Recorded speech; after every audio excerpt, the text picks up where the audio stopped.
날씨가 좀 많이 춥죠. 그 설명에 자료실이 있을 거예요. 여러분들 이렇게 찾아주시고 자, 1페이지 먼저 볼게요. 오늘 이제 저희가 얘기를 드릴 거는 첫 번째 이제 학원 크게 일단 드릴 거고요. 두 번째는 이제 수능 국어랑 내신 국어 차이점을 좀 말씀드릴게요. 지금 뭐 내신에 대한 얘기가 가장 중요하겠지만 사실은 수능 공부를 잘해야 이게 내신이 가능하거든요. 그 얘기 좀 드릴 거고, 세 번째는 그렇다면 이제 이게 국어를 어떻게 공부를 할 것이냐. 물론 우리가 공부할 건 아니고 아이들이 공부하겠지만 우리가 어떻게 가르칠 것이냐 이런 얘기 말씀드릴 거고, 그거를 통해서 이제 어떻게 애들을 관리를 잘해서 공부를 잘 시킬 것이냐, 이도 제일 마지막에 중요한 일 거예요. 제가 이제 한 30분 정도 얘기를 말씀드리고 뒤에 이제 담당 선생님들, 선생님들께서 어떻게 실제로 내가 수업할 거다 얼굴도 보시고 한번 들으시면 될 것 같습니다. 혹시 3주 전에 설명회 오셨던 분 계신가요? 아니시죠? 처음 오신 거죠, 분들? 자, 선생님 보겠습니다. 저희 뭐 학원은 이제 국불교육인데 저는 지금 이 경동고덕의 초등 6학년대원 원장이고요. 중고등인 이 국불국어학원 원장을 맡고 있는 이성욱이라고 합니다. 자, 일단 표 간단히 보시면은 저희 학원의 가장 큰 장점은 뭐냐면요. 교재예요, 교재. 선생님들이 잘하는 거면 당연하지만 교재예요. 교재를 저희가 만들지 않아요. 그러니까 선생님들이 이제 막 인터넷 다운받아가지고 짜집기 하고 그러지 않아요. 기본적으로 이 자체, 본원 자체 내에서 연구원들이 한 30명 정도거든요. 30명 정도가 이제 다 국어 관련 교재만 전담해가지고 전체적으로 사용을 하고 있습니다. 자, 한번 넘겨서 이제 실제적으로 중요한 얘기를 한번 나눠볼게요, 여러분들. 자, 2페이지 보시면은 내신 앤 수능 학습 전략이라는 게 있을 겁니다. 그죠? 자, 일단 국어 얘기를 해보면은 어머니들 예전에 국어들 잘 하셨죠? 그죠? 요즘 애들 어떤가요? 국어를 너무 어려워하죠. 네. 근데 사실은 국어가 어려운 게 아닌데 애들이 많이 어려워해요. 그죠? 그 이유가 있죠, 이게. 일단 제 생각에 이게 국어를 아이들이 못하는 이유, 첫 번째는 학습량이 적어요. 당연하죠, 그죠? 네. 어머니들께서 제일 많이 시키는 과목이 뭐죠? 수학이에요, 수학. 그 다음 영어예요. 그 다음 과학이에요, 과학. 네. 그러니까 어쩔 수가 없는 현실이에요, 이게. 그죠? 어쩔 수 없는 현실이지만 그러다 보니 이제 첫 번째 가장 큰 이유가 공부하는 양이 많이 없다는 거예요, 그죠? 네. 그럼 왜 공부를 하지 않느냐거든요. 뭐 간단해요. 어렵죠? 어렵죠? 쉽죠? 그럼 왜 쉽냐? 우리는 네이티브 스피커예요, 그죠? 그러니까 제가 하는 말씀 다 알아들으시잖아요, 그죠? 아이들도 글자를 알아보긴 해요. 알아보지만 이해는 못할 뿐이에요, 그죠?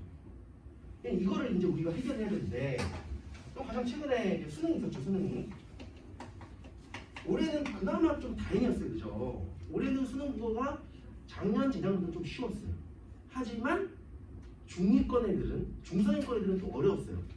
그럼 이제 이 수능 국어와 내신 국어 얘기를 지금 제가 말씀을 드릴 건데, 수능을 보면은 매년 이 매스컴에서 어떤 얘기가 나오나요?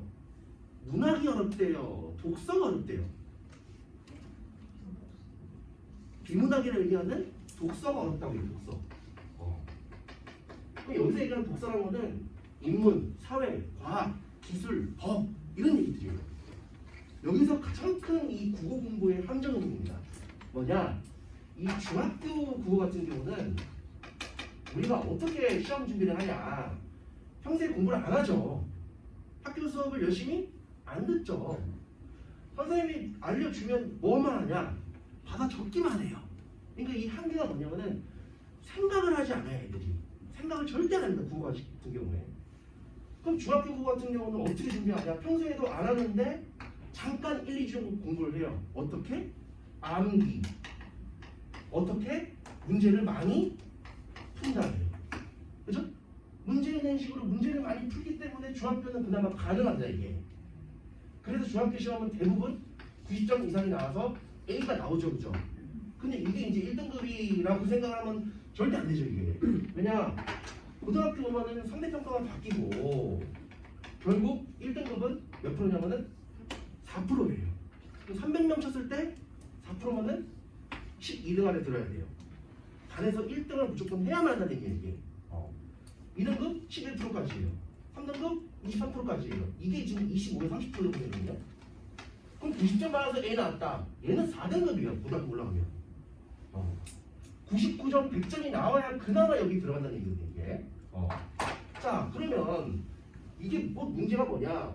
내신에선 애들이 어려워하는 게 독서가 아니에요. 이게 아니라 문학. 애들 제일 싫어하는 거 뭐게요? 문법이에요. 문법. 내신은 3년 내내 문학 공부, 문법 공부밖에 안 해요. 근데 수능은 독서를 또 어렵게 되죠. 그렇다면 우리가 지금 아이들이 독서를 하고 있느냐의 문제예요. 독서 합니까 안 합니까?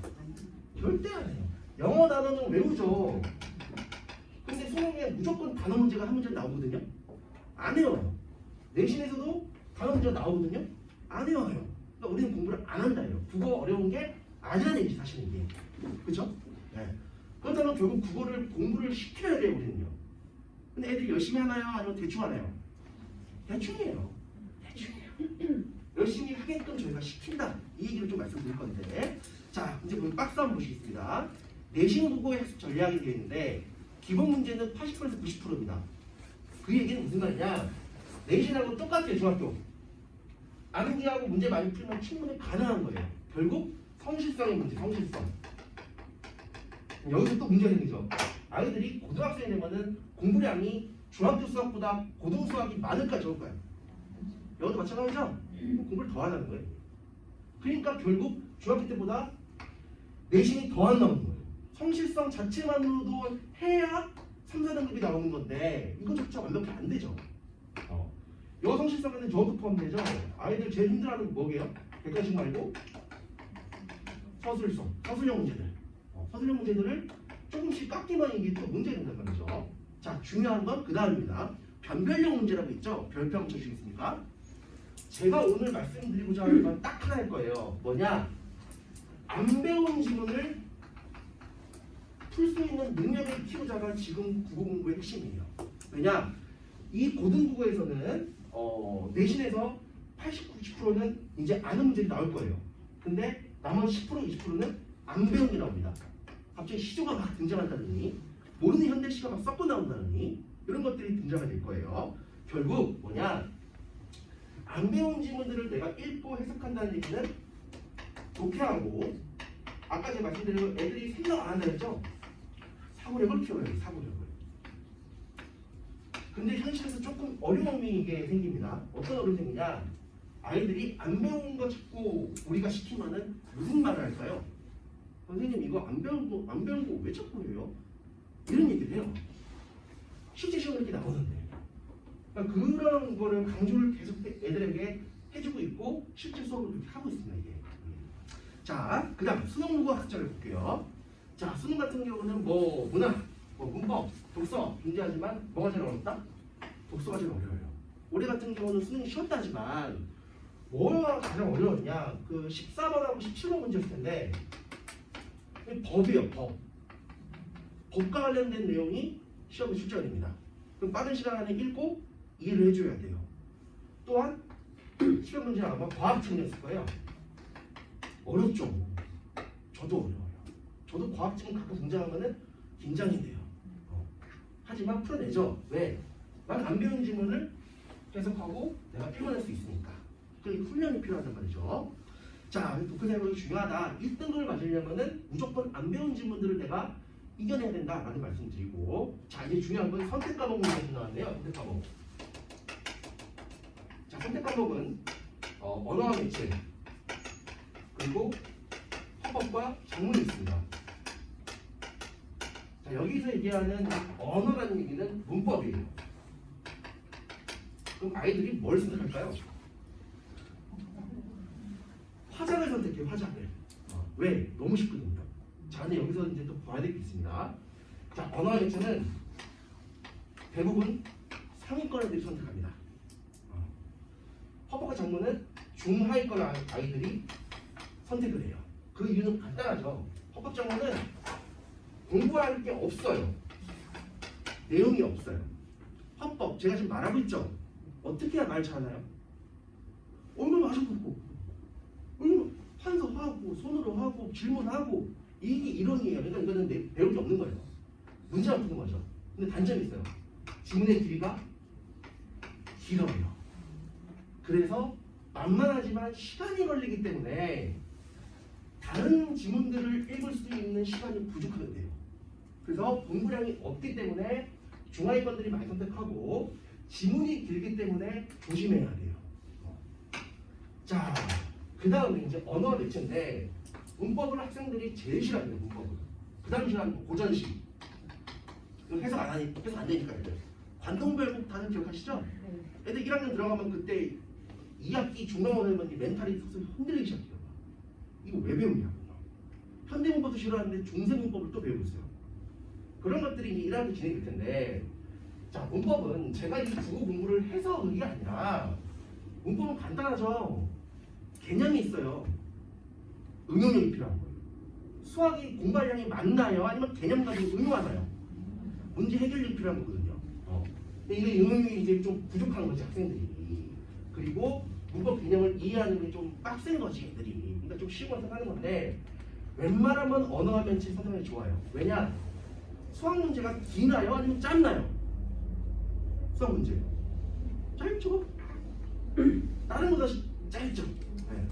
마찬가지예요. 문법도 다른 영역보다 이게 지문이 없지 않습니까? 지문이. 그래서 이거는 공부를 조금만 해주면은 이 시간을 단축할 수 있습니다. 또 이것도 있습니다. 이 보정이 되기 때문에 언어 매체가 한 1점에서 5점이 더 높아져요. 네. 표준어랑 변환줘서 바꿔버리면은 언어가 조금 높아져요. 기본적으로 이렇게 되는데 이건 지금 선택할 게 아니고 1학년 때 이제 내신 해보다가 선택하면 될 겁니다. 자, 여기서 이제 또 맹점이 생깁니다. 어떤 얘기냐? 아이들이 이 뭐랄까요? 1학기 중간, 기말, 중간, 기말, 2학년 중간, 기말, 중간, 기말, 3학년 중간, 기말 10번이죠? 내신이죠? 이쯤 되면은 아이들이 엄마한테 얘기합니다. 엄마, 나 내신 안 하고 수능 준비 이제 슬슬 할게. 어떻게 될 것 같습니까, 오늘? 알려야 돼요. 이 말은 무슨 말이냐? 공부를 쉽게 하고 싶다 해요. 그냥 수능 공부는 애들이 그럼 어떻게 할 거냐? 인강 됐죠 뭐. 모의고사만 됐다 풀죠. 점수가 안 올라요 이게. 왜냐? 내신 같은 경우는 굉장히 구체적입니다. 얘는 굉장히 포괄적이에요. 이거 없이 이게 됩니까 이게? 안 되거든요. 그래서 결국 내신을 이제 어느 순간에 놓고 수능하겠다 말도 안 되는 일이기 때문에 내신을 꾸준하게 공부를 하셔야 된다 이런 말씀 꼭 전달해드립니다. 자, 그래서 언어 매체, 헌법 작문 이런 특징들이 있게 됩니다. 넘어가 볼게요. 자, 그렇다면 이렇게 공부할 수 있는 학습량이 다른 과목에 비해서 현저히 부족한데 어떻게 애들이 실제로 또 공부를 하고 있는지를 말씀드릴게요. 3페이지 보실까요? 3페이지 보시면은 객관식 문제를 아이들이 풀이하는 방법을 한번 설명해 드릴게요. 자, 현대시 지문이 있죠? 애들이 지문을 뭐 할까요? 읽어요. 근데 보시다시피 지금 한자도 많고 짧고 좀 힘들죠? 내신 때는 이걸 어떻게 배우죠? 선생님이 다 알려줘요. 야, 밑줄 쳐. 이거 무슨 법? 무슨 법? 야, 여기서 어때? 어때? 애들 다 메모하고 시험 보는 게 중학교 시험이죠? 네. 근데 수능은 이런 게 없지 않습니까? 그러니까 애들이 읽어요. 그럼 2번 문제를 풉니다. 보기를 읽어요. 선택지를 봅니다. 자, 선택지를 보면은 1번부터 5번까지 쭉 있습니다. 한국인이라면은 여기서 3개는 지워요. 기본적으로. 3개는 지워요. 근데 3개 못 지우면 이 문제가 좀 많은 거예요. 이게. 그럼 이제 애들이 매번 고민하는 거 뭐죠? 4번이냐 5번이냐 뭐가 맞지? 좋았어. 국어는 뭐를 푼다? 감으로 푸는 거지. 여기 기분이 딱 온 거야. 그럼 맞았어. 그럼 이 아이는 이걸 맞은 거에 틀린 거예요. 이건 틀린 거예요. 넘어가요 이거 애들이. 근데 운이 안 좋았어. 틀렸어 이거. 그럼 애가 이 시험지를 가져와서 야 이거 왜 틀렸냐? 그럼 뭐라고 할 거야? 아 선생님 이거 사실은 저 4번 골랐었는데 실수했어요. 이게 실수입니까? 둘 중에 하나를 제대로 판단을 못한 거지 않습니까? 분석을 할 수 있어야 돼요. 애들 실제 이렇게 넘어갑니다. 왜? 귀찮거든 이게. 귀찮아요 이게. 자, 4페이지 가보겠습니다. 조금 아이러니한 말이지만 국어는 수학처럼 공부를 해야 돼요. 수학처럼. 무슨 말이냐? 자, 수학 볼게요. 수학 같은 경우는 사실상 정답 X는 1을 내기 위해서 애들이 뭐 하면서 문제 푸나요? 쓰면서. 풀이 과정들을 애들이 쓰면서 답이 나와요. 근데 여기서 한 번이라도 어긋나오면 답이 마이너스 1 나와가지고 정답이 아니라 틀려요.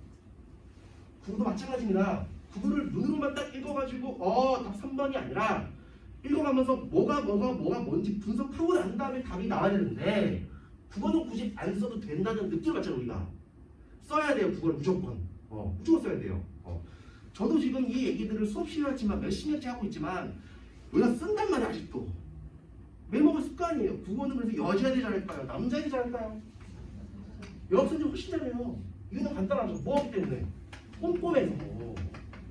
남학생들은 그게 안 돼요.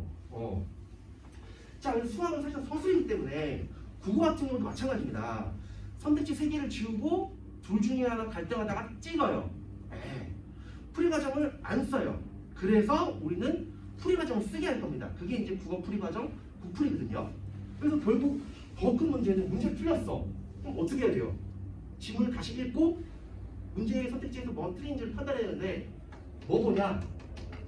해석지 마요. 오케이. 수학을 오케이. 그게 됩니까 수학이? 국어는 결국 수학하고 같은 과목이에요. 어떻게 보면. 그 과정들을 우리가 했다. 이런 말씀을 드립니다. 자, 5페이지 한번 가보겠습니다. 자, 그렇다면은 우리 이 국풀 연구소에서 교재들을 이렇게 제작해서 매주 이렇게 교재 나올 텐데 실제로 이런 것들이 어떻게 교재에 구현되어 있냐. 자, 1번. 애들 문제 풀겠죠? 3번 또 풀었을 겁니다. 넘길게요. 여기서 끝나면 안 됩니다. 그죠? 두 문제 다 맞았는데 이렇게 교재가 안 돼 있고 그 뒤에 분석이 돼 있어요. 1번 문제 보면은 선택지가 1번으로 애들이 맞았단 말이죠. 근데 나머지 2, 3, 4, 5가 왜 틀린지 이거를 피동으로 바꿨을 때 어떻게 바꿔야 하는지를 알아야 내가 피동에 대한 완벽한 이해가 된다는 얘기거든요. 굉장히 귀찮겠죠, 애들이. 힘들어합니다. 하지만 국어는 공부는 어렵게 해야 돼요. 쉽게 해야 돼요. 공부는 어렵게 하는 겁니다. 그죠? 빡세게. 그렇게 교재가 구성이 되어 있을 거고요. 넘겨볼게요. 7페이지. 마찬가지로 이렇게 구성이 될 겁니다. 정답을 위해서 써 있었을 거고요. 틀렸다면 왜 틀린지, 맞았어도 이게 어떻게 돼야 되는지 이런 것들을 쓰게 할 겁니다. 8페이지 가볼게요. 이제 8페이지 같은 경우가 빅락 같은 경우가 될 텐데 아이들이 보통 이 글을 눈으로 읽겠죠, 그죠? 네, 눈으로 읽고 어떤 게 눈으로 읽는다. 첫 번째, 두 번째.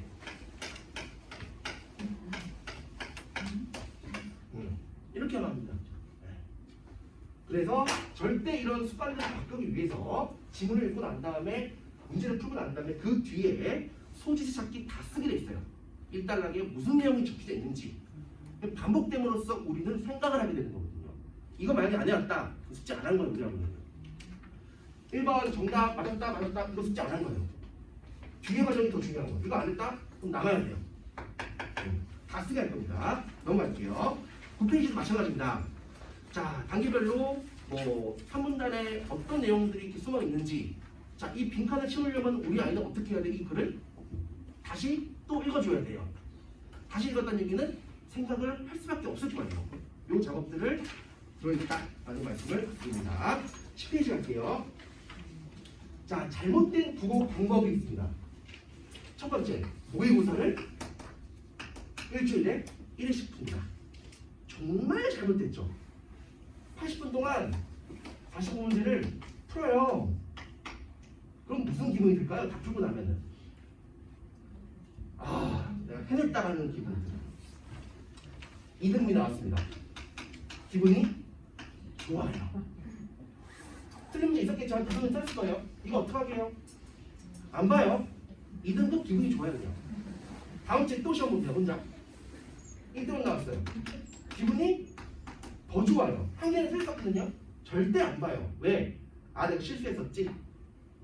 실수야. 맞은 것도 틀린 게 있었을 텐데. 이렇게 반복되다 보면은 이건 공부를 안 하는 게 낫습니다. 차라리 이거 할 바에는 우리 신문 사설 있죠. 사설 읽는 게 나아요. 요즘 우리 뉴스에서 가장 많이 나오는 말이 고금리 아니겠어? 고금리 그죠? 대출이자가 늘어나고 미국의 연방 대표에서는 물가를 안정시키기 위해서 인플레를 위해서 이런 얘기 많이 나오지 않습니까? 차라리 그거 읽고 있는 게 나아요. 왜? 수능에 그거 나오거든. 금리, 주식회사 이게 나오거든요. 그래서 모의고사 문제 풀기는 절대 잘못된 방법이고 두 번째, 해설지 좋은 문제지. 해설지가 좋아봐야 네 머리가 해설이 돼야 될 거 아니야. 해설지는 절대로 그냥 단순히 답인지 아닌지 확인하는 점이 필요하지 해설지를 읽는다고 해서 내 실력이 늘어나지 않겠죠? 간단한 겁니다. 국어를 공부를 잘하고 싶어. 그래서 아주 유명한 인간 강사 수업을 들어 그냥. 그냥 듣고 있으면 청소기 올라요? 안 올라요. 듣고 내가 내 머릿속으로 쓰면서 자꾸 해석을 해줘야 된단 말이죠. 그죠? 세 번째, 그 얘기네요. 인간 열심히 듣는다? 아무 의미 없습니다. 우리 학원 열심히 다닌다? 아무 의미 없어요. 우리 학원뿐만 아니라 다른 학원 열심히 다닌다? 아무 의미가 없어요. 그죠? 학원은 뭐 하는 거예요? 이렇게 저렇게 안 했어? 너 나와. 나눠. 너 왜 안 했어? 이거밖에 없어요. 그죠? 어머님들께서도 아이를 혼내지 마세요. 말 안 듣잖아 어차피. 혼내는 역사하는 사람 어디예요? 학원이에요. 학원. 숙제 안 했다. 애 혼낼 거예요. 등등등. 자 그럼 어떻게 우리가 지금 이거를 할 것인지 네 번째 하우투 한번 가보겠습니다. 자 지금까지 이제 공부를 어떻게 이게 구성이 되어 있고 아이들이 왜 그러냐를 설명했는데 두 번째 이제 중요한 건 어떻게 우리가 열심히 시킬 거냐.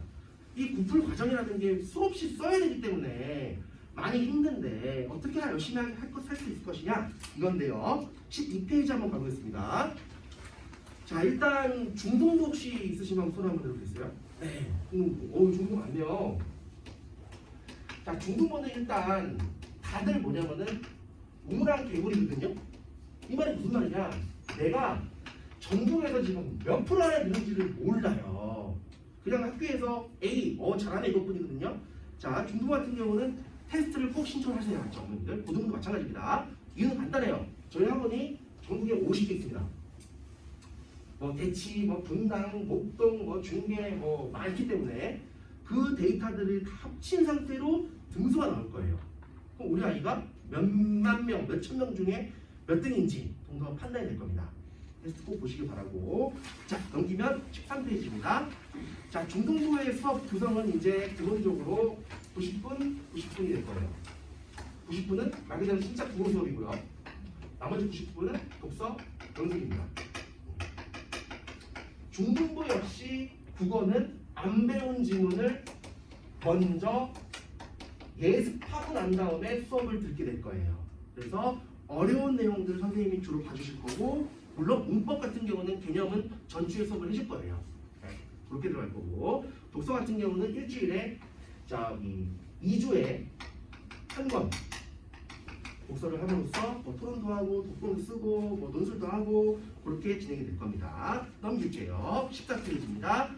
고등부 같은 경우는 이제 60분씩 3번 이렇게 수업을 하게 될 거예요. 내용은 1교시는 중등부랑 같습니다. 안 배웠던 지문들 애들이 풀어왔으면 그걸 토대로 선생님들과 함께 수업 진행할 거고 나머지는 독서 논술 없이 개념 수업이 쭉 진행이 될 거예요. 넘길게요. 자 15페이지가 지금 제가 말씀드렸던 교육이었습니다. 주 5일까지 2주에 한 번씩 이렇게 하게 될 거고 고등부는 매주 이렇게 진행을 하게 될 거예요. 자 그래서 저희 학원의 학생들이 힘들어하는 거는 간단합니다. 뭐냐? 첫 번째 문제만 풀어가지고도 통했는데 그동안 이제는 문제만 풀어가지고는 안 되고 자꾸 쓰기를 시킨다는 거. 그거 안 하면은 숙제를 안 한 거라는 거. 자 또한 두 번째는 숙제가 고등부 같은 경우는 매주 하는 거죠. 매주 하는 거. 제가 이런 말씀 드릴 거예요. 수학, 영어, 국어 중에 국어의 공부량이 가장 적다라는 거. 네. 자, 저도 국어를 전공한 사람이지만 국어는 많이 할 필요는 없어요, 사실. 많이 할 필요 없어요. 어떻게 하냐? 꾸준하게 해야 돼. 꾸준하게. 하루에 한 40분 정도만. 그래서 고등부도 주 5일 동안의 숙제를 하게 될 겁니다. 자, 그러면 이 주 5일 동안의 아이들 숙제를 매일 꾸준히 할 수 있냐? 없죠. 절대 없어요, 이거요. 왜? 내일 무슨 학원이에요? 영어학원. 그럼 영어학원 숙제 해야죠. 그 다음날 뭐 하게요? 또 수학학원. 그 다음날 영어학원. 그 다음 수학학원. 토요일 되면은 국어학원에 와야 되는데 숙제 이거 어떡하지? 이게 돼요. 그 5일 동안 이 몰아서 해야 되는 걸 매일매일 몰아한단 말이죠. 그래서 우리는 결국 숙제를 예를 들면 일요일날 수업을 들었어. 그럼 월, 화, 수, 목, 금 5일 동안 매번 해야 되는데 그걸 안 한단 말이죠. 그래서 학생들이 숙제를 하루에 하고 난 다음에 제 사이트에다가 사진을 찍어가지고 올려야 돼요. 올려야 돼요. 매일매일 시켜야 돼요. 이게 안 올린다 그러면은 빵점이에요. 그럼 예를 들면 12시까지 올리는 거거든요. 12시 넘었어요. 그럼 엄마한테 문자 할 거예요. 얘 오늘 숙제 안 올렸다. 그럼 어머니께서는 너 숙제 안 한 거 같더라. 끝. 다음 주. 다음 내일. 사진 올려야 돼 이거. 안 올렸다? 문자 또 갈 거예요 어머니한테. 계속 가요 계속. 그럼 애는 이제 스트레스 받아가지고 두 가지 중에 하나일 겁니다. 엄마 나 이 학원 안 다니는데 그만두세요. 아니 필요 없지. 영어 수업 열심히 해야지 그러면. 그러면 얘는 5일 동안 그러면은 엄마는 그냥 제가 아까 혼내지 마시라 했죠, 그죠? 애가 올 겁니다. 선생님한테 뭐 할까요? 혼나요. 혼난다고 하는 게 아니라 끝나고 나면 다 하고 가. 그럼 이제 끝나고 엄마한테 갈 겁니다. 엄마 나 학원 안 갈래. 왜? 선생님 못 가르쳐.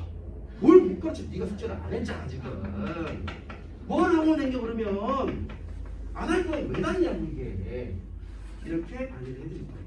그리고 이렇게 되고 난 다음에 진짜 이거 5일도 숙제를 안 했어요. 얘가 1월 반에 수업 듣는데 얘 그 수요일날 학원 와야 돼요. 이때까지 못한 거 몰아서라도 해야 돼요. 이때까지 해서 제출하고 와야 돼요. 제출하러 왔단 말이죠. 선생님 딱 보면 알아요. 그렇지 막 날려 썼어. 그냥 뒤에 보고 베꼈어. 세트 다시 줄 거예요. 다시 해. 그럼 다 하고 나면 한 7시까지 얘가 겨우겨우 하거든요. 그럼 중간에 또 선생님한테 그럴 거예요. 선생님들 영어학원 가야 되는데요. 영어학원 달렸어. 그러면 했어야지. 그럼 선생님이 엄마 전화할 겁니다. 오늘 영어학원 못 보냅니다. 어머니. 왜요? 애 숙제를 안 했어요. 그럼 어머니께서 화가 나셔가지고 애 엄마 지금 난리를 치죠. 네? 그럼 애가 그래요. 선생님이 못 가르친다. 뭘 네가 안 했잖아. 그죠? 네, 그렇게 관리를 해드릴 겁니다. 넘길게요. 17페이지 얘기가 매주 이 PDF 문자가 나갈 거예요. 오늘 수업을 했다. 그럼 애들 주간 테스트를 보거든요. 또 그 점수, 과제 점수, 주 5일까지 어떻게 했냐 그런 것들 조치상하고 안내를 해드리게 될 겁니다. 그래서 19페이지로 한번 가보겠습니다. 19페이지. 지금 말씀드렸다시피 이 3시간, 일주일에 3시간 공부한다고 해서 일주일에 3시간 하고 온다고 해서 애들 점수는 절대 오르지 않아요. 절대 안 오릅니다. 수업만 들을 거면 학원은 다닐 필요가 없어요. 무조건. 하게끔 만드는 게 중요하거든요. 그래서 수업 직후에 이제 숙제 안 했다? 남기거나 주중 클리닉은 무조건 합니다. 주중 클리닉은. 주중에는 무조건 해요. 국어도 이제는 1회가 아니라 저희는 2회입니다. 그래서 일요일날 수업을 들었다. 다음 주 수요일날 와야 돼요. 선생님 숙제 다 해도 숙제를 다 해서도 와야 돼요? 와야 돼요. 와가지고 뭐하냐? 심화 문제를 풀릴 거예요. 혹은 애 숙제한 것 중에 우리 아이 숙제한 것 중에 선생님이 이거 분명히 어려운 문제인데 이거 맞았네 물어볼 거예요. 야 이거 정답이 왜 나와? 왜 이렇게 나와? 애가 막 이렇게 설명을 하면은 얘가 다 알고 있는 거예요. 이게 그죠? 이렇게 주중 클리닉이 한 2시간 정도 이렇게 진행될 거고 20페이지 한번 보겠습니다. 20페이지 가시면은 이제 이 클리닉 때 세워드는 교재들입니다. 숙제를 안 하면은 이거를 할 필요가 없겠지만 숙제를 했다? 그러면은 좀 더 많은 것들을 하게 될 거고 오늘 받으신 교재 이 초록색 교재 있죠? 그것도 원래는 이게 특강 교재로 많이 사용되고 있고 이렇게 되고 있습니다. 자 거의 끝났네요. 21페이지 가보겠습니다. 자 그럼 결국 우리 학원의 특징은 뭐냐? 첫 번째 50개의 학원이 있기 때문에 기출문제가 무지장 많아요.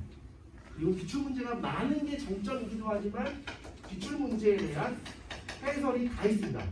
이거 연구원들이 다 하고 있어요. 학교 시험 문제는 해설지가 없지 않습니까? 그죠? 답만 딱 있지. 자, 두 번째, 이런 것들을 연구원들이 연구소에서만 작업을 하고 있다는 거. 세 번째, 학교별 전문 강사들이 수업을 하고 있고요. 네 번째 좀 중요합니다. 빈칸 테스트. 암기력 테스트 체크할 거고요. 더 중요한 철저하게 관리를 시킬 거고, 만약에 제대로 안 한다? 그럼 학원은 안 다니는 게 뭐하다? 좋다 이겁니다. 그죠? 네. 자, 22페이지 얘기들이 그런 얘기들이 될 거고, 맨 마지막 가시면은 겨울방학 관련된 커리큘럼이 쫙 설명이 돼 있을 거니 확인을 해보시면 될 것 같습니다. 자, 제 얘기는 여기서 마무리하도록 하고요. 사실 제 얘기가 더 중요한 건 실제 내 학생이 우리 아이가 듣고 있는 선생님이 어떻게 가르칠 것인지 되게 중요하죠, 그죠? 네, 선생님들이 보셔가지고 한 명 한 명씩 설명해 드릴 거고, 중등부 어린이도 많으시지만 고등학교의 이런 경향도 되게 궁금하시죠? 그런 얘기들을 구체적으로 한번 들어보시고 이제 마무리하시면 될 것 같습니다. 저는 여기까지 하도록 하겠습니다. 감사합니다.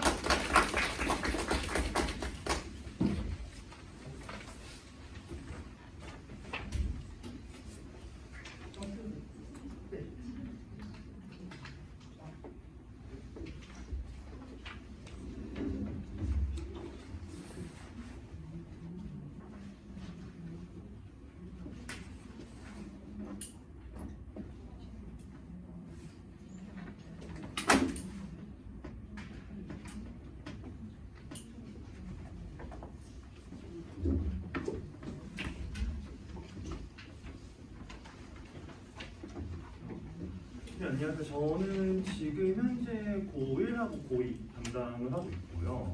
이제 올해 교육부죠. 내년부터는 중1하고 중2 수업을 담당하게 된 최생명이라고 합니다. 반갑습니다. 일단은 저희가 한 반년 정도부터 중등부에 대한 수요가 굉장히 늘었어요. 요번에 저희가 뭐 이제 기파랑 문해 저기도 지원을 하고, 그래서 제가 작년도 그렇고 올해도 그렇고 고등부를 할 줄 알았었는데 원장님께서 이제 중등부 수요가 좀 많이 늘어나가지고 중등부가 지금 원래 선생님이 한 분이서 거의 담당하고 계시는데 좀 더 담당 선생님을 늘려야겠다. 근데 다 훌륭하신 분들이죠. 다 훌륭하신 분들인데 제가 조금 이제 꼼꼼하게 봐주는 그런 것들 중에서 조금 더 가산점을 얻어가지고 제가 이제 내년부터는 중등부를 담당을 하게 됐고요. 그러면 이제 길게는 말씀 안 드릴 거고, 왜냐면 좀 지루하시잖아요. 근데 길게는 말씀 안 드릴 거고, 제가 이제 앞으로 어떤 방향성을 가지고 중등부를 진행을 할지 그 부분에 대해서 말씀을 드리겠습니다. 그래서 일단은 중등부는 흔히 말해서 그냥 준비하는 단계죠. 물론 이제 점수를 중요하게 여기시는 분들 많아요. 특히 이제 중등 같은 경우는 A등급 이거를 중등부를 점수를 중요하게 여기시는 분들 많은데 결국엔 준비하는 과정이고, 저는 그 준비하는 과정에서 세 가지를 중점적으로 하는데, 첫 번째 같은 경우에는 흔히 말하는 문제를 분석하는, 문제하고 지문을 분석하는 부분을 좀 중점적으로 둔다라고 말씀드릴 것 같아요. 일단 저희 학원 이름 자체가 이제 국풀국어 학원이고, 아까 전에도 원장님께서 분석을 왜 해야 되는지 그 이유에 대해서 많이 말씀하셨을 거예요. 네, 이거는 제 개인적인 경험담인데, 제가 이 학원에 2020년도부터 이제 여기서 일을 했는데, 그 전에는 금호동에서 일을 했었고 성동 북쪽에서 일을 했었는데, 애들이 중간평가를 이제 중간에 보잖아요. 보면은 맨날 점수대가 70점, 80점 막 이렇게 나오는 거예요. 분명히 다 외우고 그랬는데. 그래가지고 점수가 하도 안 나와가지고 그때 제일 위에 계셨던 팀장님하고 상담을 해보고 그러니까, 너가 애들을 암기만 시키고 뭘 안 한다고 하냐면 시험지에다가 체크를 하는 거, 너가 그거를 제대로 점검을 했냐 안 했냐. 제가 그걸 안 했던 거죠. 그래서 그때부터 애들한테 뒤에다가 일단 뭐부터 하라고 했냐면은, 각마다 애들 시험지 보면은 웬만하면 다 비어있을 텐데 1번, 2번, 3번, 4번 온 다음에 뒤에다가 OX, OX 이거 하는 거 있잖아요. 일단 이거부터 시작을 했었거든요. 근데 중등부 수준에서도 이거를 하느냐 안 하느냐가 굉장히 점수차가 많이 나요. 최소한 이걸 하는 애들이 적어도 점수가 한 90점 이상 그렇게 나왔었고, 그 전에 이런 게 안 됐었기 때문에 되게 점수가 낮았던 거죠. 근데 저희가 지금 중점적으로 두는 거는 당장 중학교 점수가 아니라 고등부 점수를 중점으로 두잖아요. 고등부 선지 같은 경우에는 단순히 이렇게만 보는 게 중요한 게 아니라, 여기에 나와 있는 뭐 예를 들어서 뭐 써리법 이런 개념이 나와 있으면은 이게 지문에 나와 있는지 아닌지, 제대로 체크를 해야 되고 그러면 애들이 일단 뭐부터 할 줄 알았냐면 여기 나와 있는 현지의 개념어도 체크를 해야 되고 이 개념어가 지문에 나와 있는지 아닌지를 체크를 해야 된다는 거죠. 그래서 단순히 솔직히 말해서 학원에서 그냥 인강 들으면 되는 거 아니냐 그렇게 생각하실 수가 있는데 여기를 보내는 이유는 애들이 제대로 문제 분석법을 하는지 안 하는지 이거부터 시작한다라고 보시면 될 것 같고 특히 중등부 애들 같은 경우에는 시작품이라든지 특히 이제 소설 같은 거를 아예 읽는 걸 힘들어하더라고요. 그래서 처음 보는 문학 작품을 이제 어떻게 접해야 되는지 그런 부분들을 이제 여기에서 화자가 누구니 이런 것도 기본적인 것도 시작을 해가지고 그러한 작품을 들어가는 방법 이런 것들을 다 문제 분석이라고 하고 그런 부분들부터 일단 제일 중점적으로 둔다라고 말씀드릴 것 같아요. 그리고 두 번째 부분은 바로 이제 아까 전에 말씀하셨던 것 같은데 어휘입니다. 요즘 제가 고등부를 한다고 말씀드렸잖아요. 근데 지금도 수업을 하다 보면은 애들한테 야 구체적이라는 게 뭔 뜻이냐? 라고 물어보면은 애들이 자기만의 표현으로 못 뱉어요. 그걸 대충 추상적이 반대요 이렇게 말하고 그럼 추상적이 뭔데? 라고 말하면 그것도 애들이 다 말을 못해요. 제가 이거 고2부 담당한다고 말씀드렸잖아요. 고2 애들한테 내신에 사자성 이런 거 나오잖아요. 야 수주렉토 이게 뭔 뜻이냐라고 물어보면은 뭐 어디 가가지고 기부하나요? 뭐 이런 식으로 대답을 해 애들이. 생각보다 진짜 조금 비하하는 게 아니라 어휘라든지 이런 게 좀 많이 좀 수준이 낮습니다. 그래서 저희가 자체적으로도 일단 어휘 테스트를 진행을 하고 아예 이제 특히 이제 저희 중등부 같은 경우에는 매주 뭘 해야 되냐면은 독서를 해요. 중1 하고 중2 같은 경우에는 2주에 한 번씩 책을 읽어야 되고요. 중3 같은 경우에는 일주일에 한 번씩 책을 읽어야 되거든요. 그래서 거기에 뭐 어머니도 아실만 책 같은 경우에 뭐 운영정이라든지 아니면은 뭐 이제 박시전이라든지 애들이 이외로 그런 책을 아예 못 읽었어요. 전 정말 놀랐던 게 수업을 하면서 특히 이제 막 대지고 같은 경우에 남자 고등학교잖아요. 남자 애들이니까 당연히 알겠지 하고 삼국지 얘기를 꺼냈는데 아무도 모르더라고요. 그래서 그러한 좀 기본적인 독서들을 좀 이제 접할 수 있는 그런 기회라고 보시면 될 것 같고 특히 저희 독서 같은 경우에는 아예 독서를 하고 나서 따로 감상문을 저희가 진행을 합니다. 그래서 뭐 이제 애들이 그거 가지고 학교 수행평가에 이런 때 제출한 경우도 있었는데 그런 식으로 해가지고 왜냐면 저희가 고등부에서 독서가 없거든요. 애들이 이제 바쁘잖아요. 저희보다 더 바빠요. 애들이 맨날 영어학원 갔다 수학학원 갔다 이러니까 그래서 지금 이 시기에 좀 이제 잠든 그런 시기라고 보시면 될 것 같고요. 마지막으로 제가 이제 좀 중점적으로 드는 거는 아까 전에 말씀하셨던 것 같은데 마찬가지로 표현입니다. 이게 제일 중요하다고 보시면 될 것 같고요. 왜냐면은 정규 수업은 1대 다예요. 1대 다여서 애들이 고개를 끄덕이고 입을 내뱉는 거 가지고 애가 수업에 따라온다 안 따라온다를 판단은 가능하지만 그건 어쨌든 간에 정해진 틀 속에서 이루어지는 거기 때문에 제대로 이해하는지 안 하는지 모르려면 직접적으로 앉혀놓고 확인해야 되잖아요. 근데 그게 가능한 시간이 바로 클리닉이거든요. 뿐만 아니라 시간표 있다 보시면 아시겠지만은 좀 따닥따닥 붙어 있어가지고 사실상 수업이 끝나고 나서 다음 수업을 준비를 해야 되기 때문에 거기에 대해서 제가 길게 피드백을 해주고 싶어도 못해요. 그래서 숙제를 안 해온 거에 대한 뭐 페널티라든지 그런 것들이 이제 이 클리닉 시간에서 진행이 되기 때문에 이런 세 가지 정도를 좀 중점적으로 해가지고 진행한다고 보시면 될 것 같습니다. 그래서 특히 이게 가장 중요한 건 아무래도 특히 저는 항상 클리닉이라고 생각하기 때문에 이 점을 좀 말씀드릴 것 같고요. 추가적으로 뭐 드리고 싶은 말씀도 있고 질문도 받고 싶기는 한데 지금 시간이 저 말고도 뒤에 설명하실 분들 많거든요. 그래서 좀 추가적으로 궁금하신 점 있으시면 일단 끝나고 나가지고 레슨 선생님이 통해서 여쭤보시면 제가 답변 드릴 수 있도록 하겠습니다. 네, 여기까지 진행하겠습니다.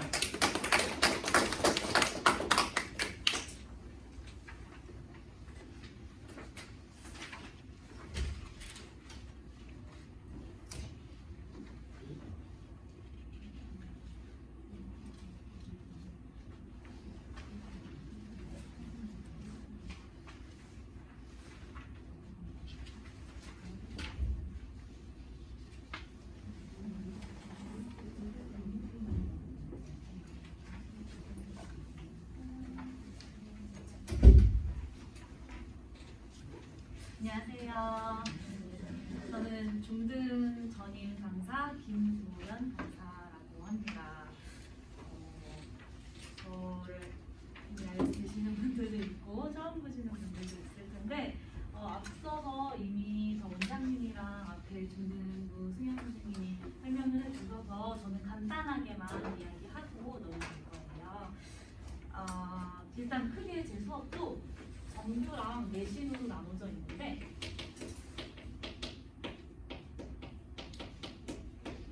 정규 수업은 총 3시간으로 앞서 말씀드렸듯이 제 수업은 1, 2교시는 문법, 그리고 문학, 그리고 인문학 이렇게 진행이 돼요. 그래서 총 2시간 동안 수능 스타일의 중등부 수준으로 진행이 되고요. 그다음에 3교시는 이제 독서 문제이 진행이 됩니다. 그리고 클리닉이 있는데 이 클리닉은 두 가지로 나눠져요. 그래서 하나는 나머지, 하나는 이제 주중에 등원을 하는 건데 아마 이 독서 논술 부분에 대해서만 좀 짚고 넘어가려고 해요. 이게 중등부의 좀 특징인 정규 수업이다 보니까 그래서 1, 2교시는 뭐 국어 수업을 한다고 생각하시면 될 것 같고 독서 논술은 2주에 한 권 책을 읽습니다. 그래서 그 책을 통해서 같이 이야기를 나누는데 제 독서 논술 수업은 제가 설명을 하는 수업보다는 아이들이 같이 참여하는 그런 수업으로 하고 있어요. 사실 가장 중요한 게 독서라고 생각을 하실 것 같은데 중등부에서는 근데 사실 아이들이 책을 읽는지 안 읽는지 확인할 방법이 없잖아요. 그냥 읽는다고 하고 그냥 뭐 대충 책만 이렇게 넘긴다든지 그런 부분을 제가 좀 고민을 하다가 그냥 같이 편하게 영화 얘기하듯이 뭐 마블 영화 뭐 어땠어? 뭐 그거 재밌잖아? 걔 멋있잖아? 이렇게 하듯이 그냥 조금 편안하게 이야기하면은 아이들이 실제로 책을 읽었는지 안 읽었는지 확인이 가능하더라고요. 그래서 조금 내성적이거나 소극적인 아이도 간단한 질문으로 통해서 책을 정확하게 읽었는지 파악을 한 다음에 책을 못 읽었다. 그러면 이 나머지가 이제 들어가는 거예요. 그래서 책을 남아서 읽고 혹은 나중에 등원해서 책을 다시 읽고 독서록을 쓴다든지 이런 부분을 통해서 이제 독서를 케어하고 있습니다. 그래서 제 수업 특징은 이 부분. 독서 논술 부분이 이렇게 이루어지고 있다라는 거. 나머지 부분은 다른 선생님들이랑 동일할 것 같아요. 그리고 주간 테스트 미달, 숙제 미흡 뭐 이런 부분이 똑같이 나머지가 있고요. 이 등원하는 부분은 필수예요. 그래서 20금 중에서 하루 무조건 등원을 해서 이날 어려웠던 문법이 어려웠으면 문법 클리닉, 문학이 어려웠으면 문학 클리닉 이런 식으로 진행을 하고 있습니다. 자, 그리고 내신으로 넘어가면요. 내신은 총 6주 커리큘럼이에요.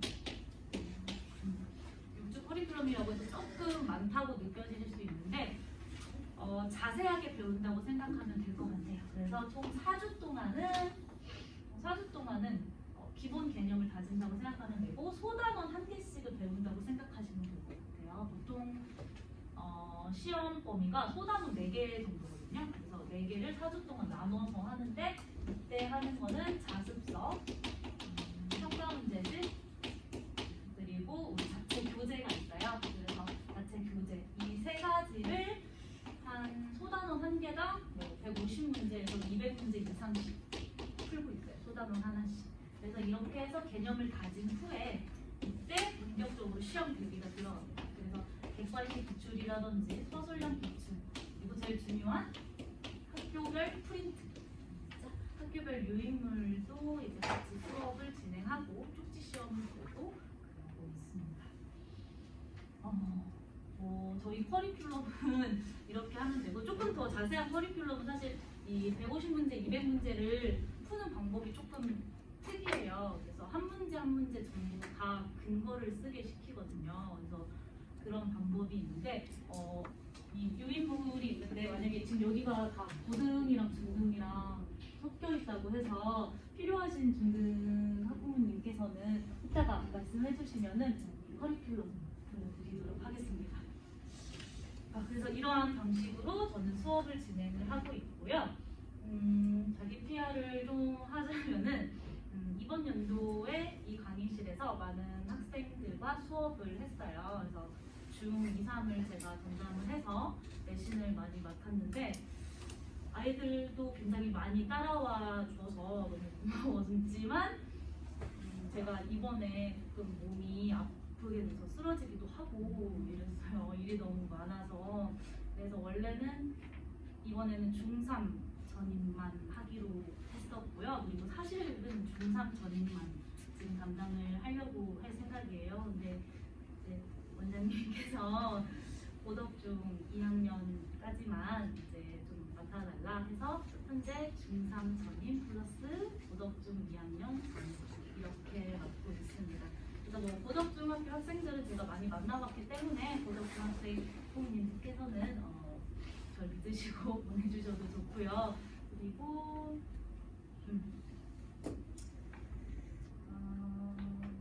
뭐 이렇게 되기로 했고요. 그래서 이번 연도도 아이들 정규랑 내신 둘 다 잘 열심히 최선을 다해서 그럼 지도하도록. 다른 중학교는 네. 아까 처음에 오셨던 그 선생님이 계시는 중2요? 네, 중. 네, 맞습니다. 그리고 중중간 다른 클래스가 있는 거예요? 정규는 제가 어차피 내신으로 넘어갈 때 제가 고덕을 담당하기 때문에 정규도 그렇게 편성을 하려고 하고 있어요. 네, 그렇습니다. 저는 중3 전체 전임과 고덕중 2학년 전임. 또 궁금하신 거 있으실까요? 우리 고일은 다른 선생님이 하셨나요? 예비 고일이요? 예비 고일은 사실 2차 개강 때문에 끝나가지고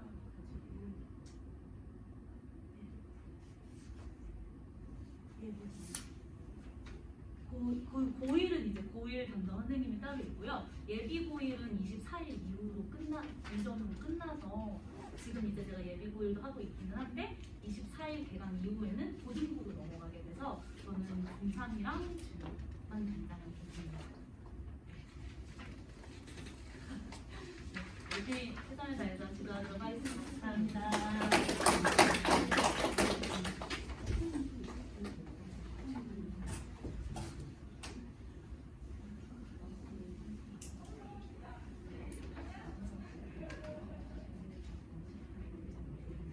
안녕하세요, 선생님. 저는 이제 대세고랑 고3을 맡고 있는 조성민이라고 하고요. 오늘 이제 프린트를 제가 하나 가지고 보여드릴게요.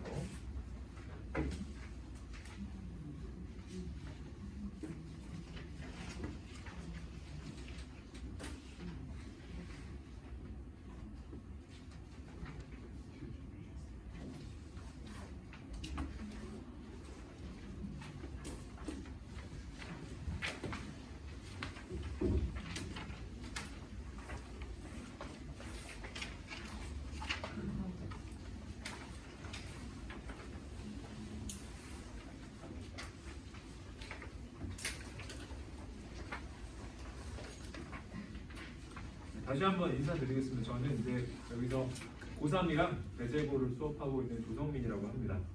다른 선생님들은 사실 이제 다 전임으로 근무를 하시는데 저만 유일하게 강의를 이제 특정 날짜만 나와요.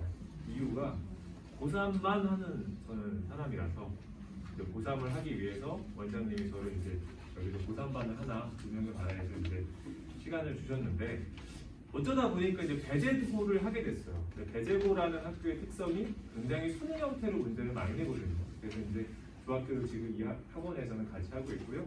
첫 번째 장을 넘겨보시면 제 간단한 소개가 있습니다.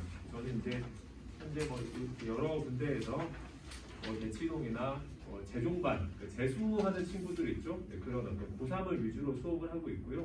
그러다 보니까 이제 아무래도 내신의 어떤 형태보다는 훨씬 더 아이들이 지금 이제 제가 명단을 봤더니 지금 중학교에서 고등학교 올라가는 사이에 이제 어머님들이 많으시더라고요. 그래서 국어 공부 어떻게 하는 게 과연 좀 롱런하고 제대로 할 수 있는지 그런 얘기를 좀 주로 해드리려고 합니다.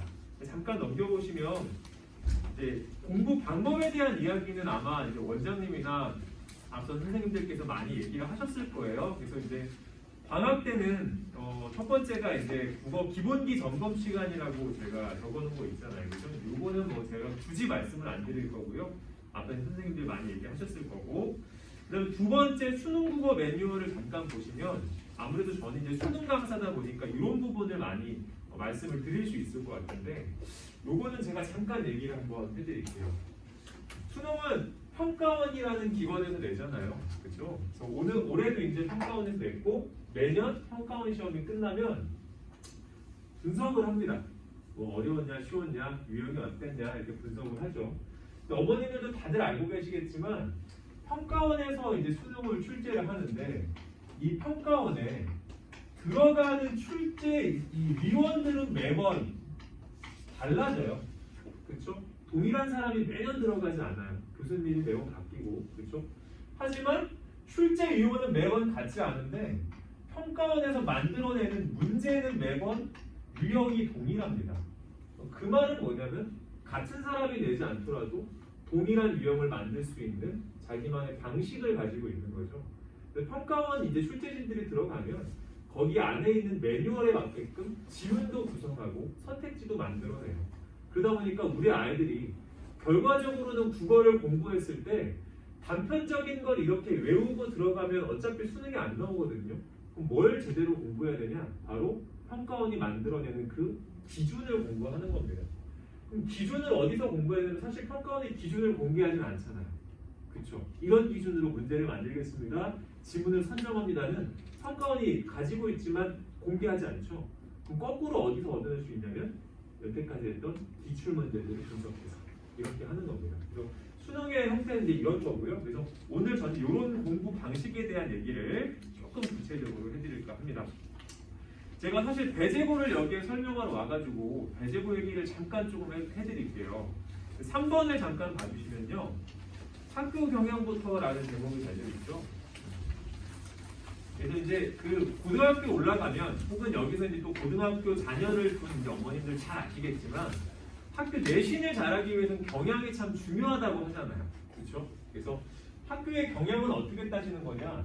일반적으로 내신 형태의 문제가 뭐 학교마다 편차가 좀 있지만 요 정도 됩니다. 그 말이 뭐냐면 암기할 수 있다면 대부분 맞출 수 있는 영역은 한 50점 정도 되는 거예요. 선생님들이 이 부분을 간과할 수 없는 게 선생님들은 평균을 어느 정도 만들어줘야 되잖아요. 60점, 70점 사이. 그래서 요걸 가지고 평균을 조절하십니다. 여기는 사실 학교의 경영이라는 게 들어갈 게 없어요. 전국에 있는 모든 학교가 내신 형태의 암기는 거의 이 유형이 비슷합니다.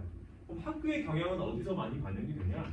바로 이 수능형과 그리고 서술형과 논술형에서 많이 반영이 돼요. 수능형을 많이 내는 학교는 한 30%에서 더 내는 학교들도 있고요. 선논술형은 학교마다 있기도 하고 없기도 하고 굉장히 특이한 경우도 있는데 경우에 따라서는 한 20% 정도 왔다 갔다 하는 영역인데 대부분 여기 두 개에서 이제 좀 학교의 경향들이 많이 나타납니다. 근데 배제고 같은 학교는 어떻냐면 한 장 넘겨보시면 제가 배제고 이 기출 문제를 하나 가지고 왔어요. 이게 교과서 내용이 아닙니다. 딱 보시면 문제가 헌법재판소의 판단을 추론하는 문제죠. 보기도 굉장히 길고 심지어 선택지도 굉장히 길어요. 그럼 우리 아이들이 이걸 문제를 풀 때 어떻게 해야 되냐면 그러니까 이런 것들이 바로 교과서에 있지 않은 수능형 문제거든요. 이걸 수업 시간에 다뤄주시지 않았어요. 모의고사에 그냥 낸 걸 선생님이 조금 변경을 해서 출제를 하신 겁니다. 그럼 아이들은 사실상 이게 대비가 평소에 안 되잖아요. 내신만을 위한 공부를 한다고 이걸 맞출 수 없거든요. 결과적으로 이런 학교의 위주들은 이런 공부를 하는 학교들은 결과적으로 수능 형태의 공부를 평소에 어떻게 하느냐가 굉장히 중요한 학교가 되는 겁니다. 뭐 내신만 열심히 한다? 이제 50점 맞출 수 있는 거죠. 여기 대비가 좀 안 되는 거죠. 그런 어떤 특징들이 좀 있고요. 한 장을 더 넘겨보시면 이번에는 또 이제 배제고라는 학교에 서술형 제가 이제 문제를 좀 가지고 와봤어요. 올해 이제 1학기 중간고사입니다. 1학년 시험인데 딱 보면 이제 중요한 건 뭐가 되게 좀 많고 복잡스럽죠. 우리 아이들이 이 문제를 답을 알아도 감점이 되는 이유가 되게 많았어요. 이유는 조건이 까다로웠는데 그걸 제대로 적지 못해서. 선생님들이 서논술형은 어떻게 생각하시는 영역이냐면 그래도 여기까지는 애들이 어느 정도 점수를 좀 만들어 놓고 여기서 선생님들은 감점을 조절하십니다. 만약에 선생님들도 예상을 하고 내잖아요. 이번에 평균 한 70점 정도 맞춰야겠다. 근데 애들이 너무 잘하는 거예요. 그럼 감점을 세게 잡습니다. 그렇죠? 여기서 조절을 많이 하는 거예요. 조금만 틀려도 전부 다 틀리게끔 감점을 세게 잡죠. 혹은 여기서 좀 시험이 쉬웠다? 그러면 선생님들이 감점을 좀 후하게 해줍니다. 이 정도까지 다 인정. 이런 식으로. 결과적으로 1등급 맞고 100점을 맞는 친구들은 시험이 어렵거나 쉽거나 여기서 감점을 안 당해야 좋잖아요. 그렇죠? 그래서 앞으로 이제 그 학교의 경향에 따라 논술량이 이렇게 좀 지저분하거나 조건이 까다로운 학교들은 또 그 말의 연습을 좀 해주는 방식이 좀 필요해요. 네, 그런 것들이 학교의 경향을 잘 따라가는 거고, 오늘 이제 어머님들께 드리는 자료 중에서 그 뭐 저희 이 인근 내신 문제 같은 것들이 있잖아요. 네, 그런 것들이 아마 도움이 많이 될 겁니다. 자, 그리고 이제 마지막으로 이제 뭐 4번은 뭐 굳이 제가 말씀을 안 드려도 되는 내용 같아요. 원장님이나 많이 말씀을 하셨을 거라서. 그래서 오늘은 제가 지금 한 5분 정도는 이 얘기를 마무리로 하고 저는 이제 물러날까 합니다. 어떤 얘기냐면요. 어머님들이 이제 국어학원 여기 오신 이유가 우리 아이가 이제 국어를 잘했으면 좋겠고 제대로 했으면 좋겠고잖아요. 그래서 앞으로 이제 어머님들이 점검할 수 있는 방식은 어머님들께 좀 알려드릴까 합니다. 국어는 결과적으로 첫 번째로 방법이 중요한 학문입니다. 그래서 저는 숙제를 낼 때 1페이지부터 10페이지까지 숙제 이런 걸 내지 않아요. 이유는 아이들은 여태까지 공부를 어떻게 하냐면 분량을 채우기 위해서요. 선생님 몇 페이지까지 숙제예요? 해서 그거를 하기 위해서 문제를 풀죠. 그래서 아이들은 사실 여태까지의 공부를 대부분 방법을 적용하는 게 아니라 분량을 채우거나 뭔가를 암기하고 반복하는 것을 숙제라고 여기고 공부라고 여겼을 거예요. 근데 우리 수능은 45문제가 나오고요. 그 중에 암기해서 맞출 수 있는 문제는 정말 많으면 7문항. 그럼 나머지 38문항은 오늘 처음 만나는 지문과 오늘 처음 만나는 내용이잖아요. 결과적으로 아이들이 공부해야 될 건 구체적인 방법이에요. 그럼 우리 아이들은 방법을 가지고 있느냐, 제대로 된 연습을 하고 있느냐, 어떻게 점검을 하실 수 있냐면 보통 학생들은 3가지 경우 중에 하나가 될 겁니다. 첫 번째는 아예 방법이 없는 경우가 있어요. 이런 친구들의 특징은 여러분 이제 어머님들이 오늘 학생 그 책 있죠, 국어책 그런 것들을 딱 꺼내서 한번 펴보세요. 그러면 대부분 80~90%의 학생들은 깨끗할 겁니다. 아무것도 없어요. 그리고 이거 있죠. 1번에 3번 체크 하고 동그라미 혹은 X 여기까지 있는 친구들이 80~90%일 거예요. 그럼 그 친구들은 여태까지 뭘 했던 거냐면 둘 중에 하나죠. 천재거나 아니면 방법이 없거나. 그렇죠. 저 여태까지 제가 13년째 수업을 하고 있는데 정말 이렇게 해도 되는 천재를 한 명 봤어요. 한 명 봤습니다. 없어요, 대부분. 근데 대부분 80~90%는 이렇게 하고 있을 거예요. 그 친구들은 뭐가 없는 거냐면 방법이 없는 거예요. 근데 결국 국어학원에 왔어. 애들이 이제 공부를 하고 숙제를 받아가서 하는데 이게 없으면 사실 도움이 안 되잖아요. 그렇죠? 그럼 두 번째로는 어떤 친구들이 있냐면 나름의 방법을 가지고 있는 친구들이 한 10%는 있어요. 근데 여기도 문제가 뭐냐면 제가 7년 전부터 골프 쳤거든요. 골프를 잘 치는 사람들은 한 80타 친다 그래요. 저는 여태까지 100타를 안쪽으로 옮겨본 적이 없어요. 못 치는 거죠. 이유는 안 배워서. 제 나름의 방식은 가지고 있지만 한계가 명확한 거죠. 대부분 이런 친구들일 거고 방식이 어떻게 적용해야 될지 모르고 규격화되어 있지 않아요. 그리고 정말로 효율적인 방법들을 가지고 있는 친구들은 이런 친구들이 1등급 맞는 거죠. 효율적인 방법은 한 5%도 안 돼요. 지금 뭐 중3에서 거의 없다고 보시면 됩니다. 고1, 2까지도 잘 없어요. 고3들도 1등급 맞는 친구들이나 좀 이제 이런 것들을 가지고 있고. 그럼 결국 학원에 와서 배우는 건 암기의 영역도 있지만 사실은 여기거든요. 방법을 공부하는 거예요. 그래서 수업과 수업 사이에 일주일이라는 시간이 있잖아요. 그럼 수업은 어떤 내용을 다뤄야 되냐면 수업은 영역별로 접근 방법을 알려주는 거예요. 현대시 읽을 때 어떻게 읽어라. 문제 풀 때는 어떤 방법으로 해라. 저는 이렇게 이제 아이들에게 방법을 알려주고 아이들은 집에 가서 숙제를 하는 일주일 동안 이 방법의 접근법을 적용해 보는 거죠. 저는 절대로 불량으로 이렇게 숙제를 내지 않아요. 제대로 했는지를 점검하는 게 가장 우선이라고 봅니다. 그래서 저는 지금 이제 배제고반 수업을 지금 4주째 하고 있거든요. 애들이 되게 좋아해요. 숙제가 줄었대요. 분량을 이만큼 내다가 저는 분량을 싹 줄여버리고 이거 제대로 해오라 그래요. 하나가 됐든 두 개가 됐든 좋으니까 이거 제대로 하라. 그래서 제대로 연습할 수 있는 방식을 공부하라. 그리고 마지막으로 아이들이 다시 수업에 오면 뭘 하면 되냐면 이걸 제대로 했는지 제가 비교해 주면 되는 거죠. 너희들 숙제 한번 펴봐. 이거 이렇게 했니? 너희들 방법이랑 맞니? 혹은 애들이 친구들이 놓쳤던 걸 제가 만들어주면 되는 거죠. 이 사이클이 돌아가야 제대로 된 방법을 적용할 수 있고 그 다음에 두 번째 제대로 했는지 점검할 수 있고 이렇게 두 가지가 합쳐지게 되는 거죠. 공부를 이렇게 하는 게 좋은 겁니다. 구체적인 뭐 여러 가지 접근법들이 있을 거예요. 영역별로 어떻게 읽고 어떤 문제는 어떻게 풀고 이런 것들은 이제 학원의 선생님의 재량으로 이렇게 이제 틀을 아까 말씀드린 그 수능 국어에 맞는 틀을 공부하는 것이고 아이들은 이런 공부를 하게끔 어머님들이 많이 이제 도움을 주셔야 됩니다. 나중에 우리 아이가 학원에 보내놨는데 아직까지도 책이 깨끗하다면 그건 뭔가가 지금 잘못되고 있는 거예요. 방법을 만들고 있지 않는 거예요. 그냥 불량 채우기에 급급한 거죠. 그래서 이제 어머님들께서도 오늘 집에 가셔서 책을 한번 이렇게 봐보세요. 그러면 대부분이 두 개 중에 하나일 거예요. 글씨 연습하는 친구들 많을 거예요. 빈칸을 채우기 위해 혹은 저희 책에도 되게 쓰는 거 많거든요. 부풀책에도. 그거를 다 채우는 거에 목적을 두는 친구들이 참 많아요. 결론적으로는 그 방향적으로는 늘지 않죠.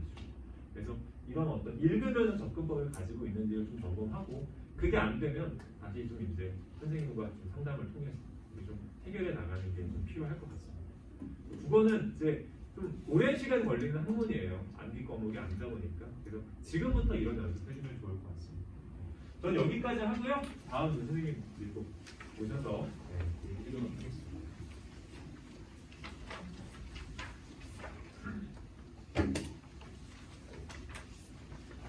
감사합니다.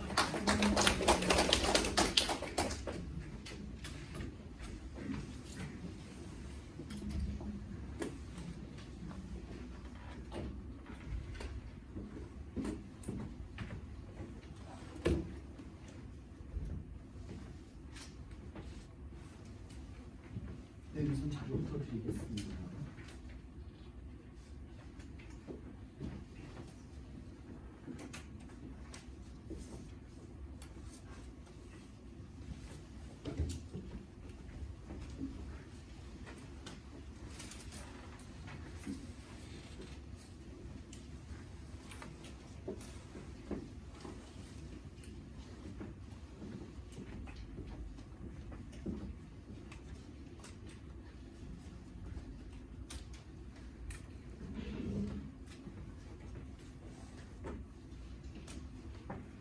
네, 안녕하십니까. 저는 2024학년도 최고국어 전문학원 고등학교 1학년 수업을 맡게 된 김규헌이라고 합니다.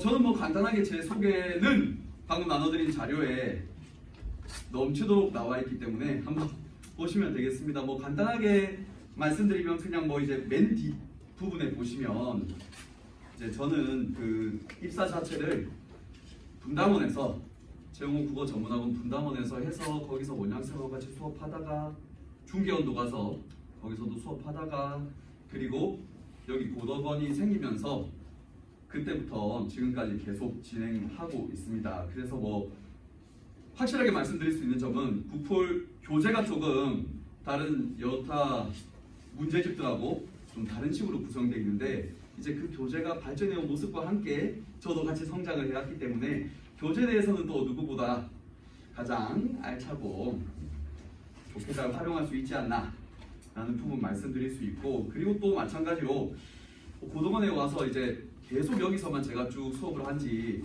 이제 꽤 시간이 오래 지났습니다. 그래서 근처에 있는 학교들 경향이나 그리고 뭐 학교가 변해오는 모습들도 함께 봐서 그런 부분도 조금 도움을 드릴 수 있지 않을까 싶습니다. 그리고 뭐 밑에 있는 시간표 같은 경우에는 고등학교 1학년 시간표이기 때문에 고등학교 1학년 친구들에게 해당되는 자료니까 그런 부분 참고해 주시면 되겠습니다. 저는 한영고와 강동고 간단하게 내신 경향이 어떤지 설명을 맡았습니다.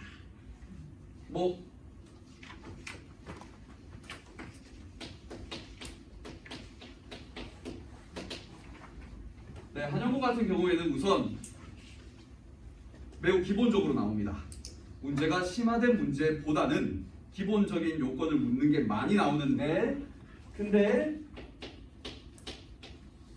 이 기본을 아주 기본적인 걸 묻기도 하고, 그에 더해서 그 기본을 잘 놓치는지 놓치지 않는지, 그러니까 말을 살짝 바꾸는, 어떻게 보면은 학생 입장에서는 좀 억울하게 틀린 느낌이 들 수 있도록 함정을 파는 식으로 문제를 많이 냅니다.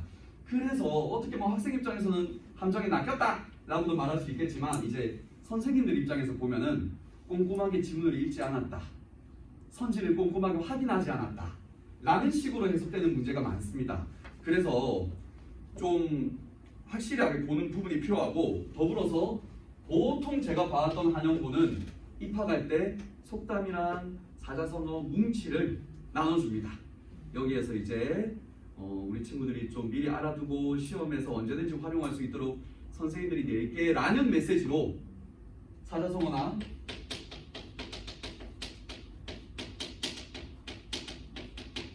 속담 자료를 주시는데, 정말 여기에서 무조건 시험마다 한두 문제씩 나옵니다. 그냥 학교생이 밑줄 긋고 사자성어를 말해준 것도 나올 수도 있겠지만, 그런 거 없이 상황을 제시하고 이 상황에는 어떤 사자성어가 맞게 이런 식으로 묻는 것도 많습니다.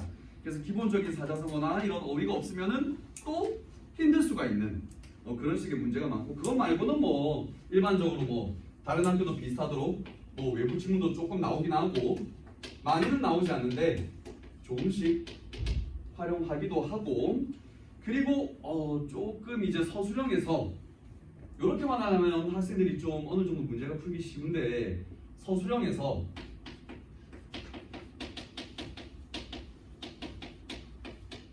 중등 기본 지식을 묻습니다.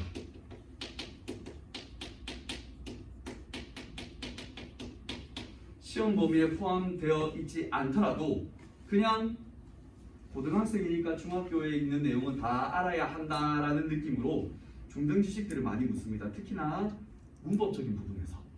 그래서 중학교 문법을 적당하게 피하고 고등학교 와가지고 와 이번에 시험 범위에 문법 안 들어간다 하고 좋아했다가 이제 갑자기 확 물어서 틀려버리는 그런 경우가 많습니다. 보통 이제 문법을 학생들이 이제 선택 과목도 들어가고 하니까 조금 소홀히 하게 되고, 원래 어렵다라는 인식도 있고 해서 약하게 생각하는데 실제로 학교 선생님들이 그런 부분을 그대로 짚고 들어와서 이제 한영고에서는 특히 이게 좀 많이 힘듭니다.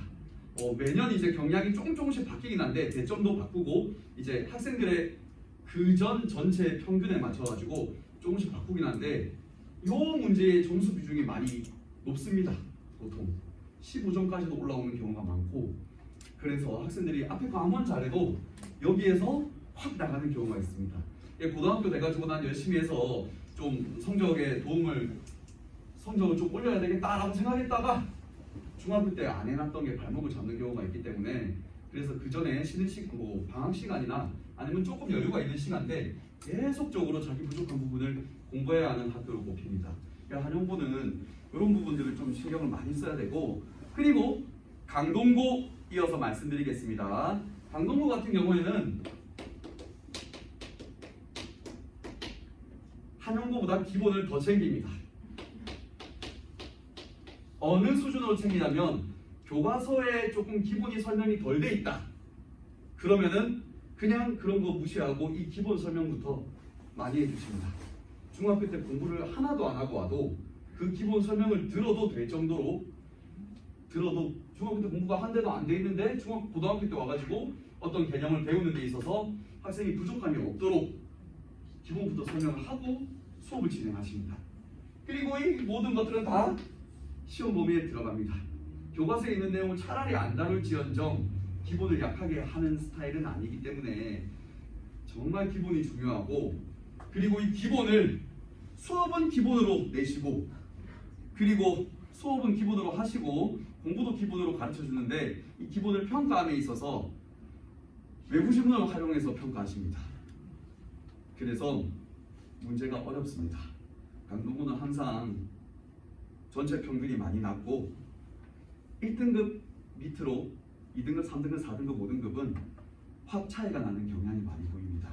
그래서 강동구 같은 경우에는 정말 기본을 충실하게 해야 되고 거기에 더해서 외부 지문이 엄청나게 많이 나오기 때문에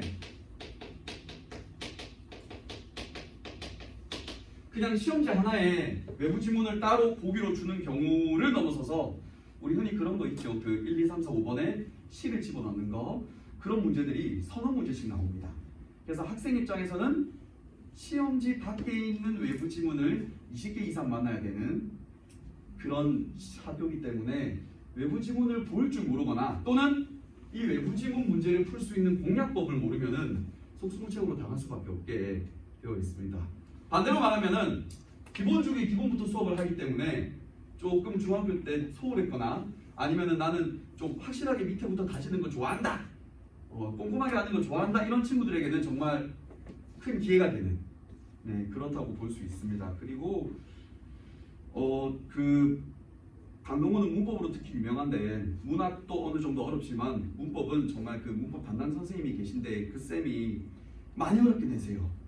그 저희 학원 쌤들도 해석의 여지가 필요할 정도로 연구를 해야 되는 어느 학파인지 어느 쪽을 따르는지 논문도 좀 찾아보게 만드는 그런 식의 문법 문제들도 많고 학생 입장에서는 뭐 그렇게까지는 생각할 필요 없고 그냥 학교 선생님 말씀을 잘 들으면 되는 거죠. 반대로 말하면은 학교 선생님 수업을 안 듣고 교과서나 학원 선생님이 말해주는 대로만 듣게 되면은 견해가 달라가지고 틀리는 문제가 발생할 수 있고 그게 아니고 학교 선생님 수업을 꼼꼼하게 들으면 기본부터 가르쳐 주시는 학교 선생님 수업을 잘 듣는 친구는 또 좋은 점수를 받을 수 있는 그런 식으로 좀 문제가 구성된 게 많아서 이런 부분도 좀 봐주시면 되고 강동구에서 그나마 학생들이 소통이 트이는 부분은 한영구와는 완전 다르게 서술형입니다. 서술형이 거의 주관식 느낌으로 나옵니다. 그래서 서술형은 조금 더 부담이 적다고 볼 수 있습니다.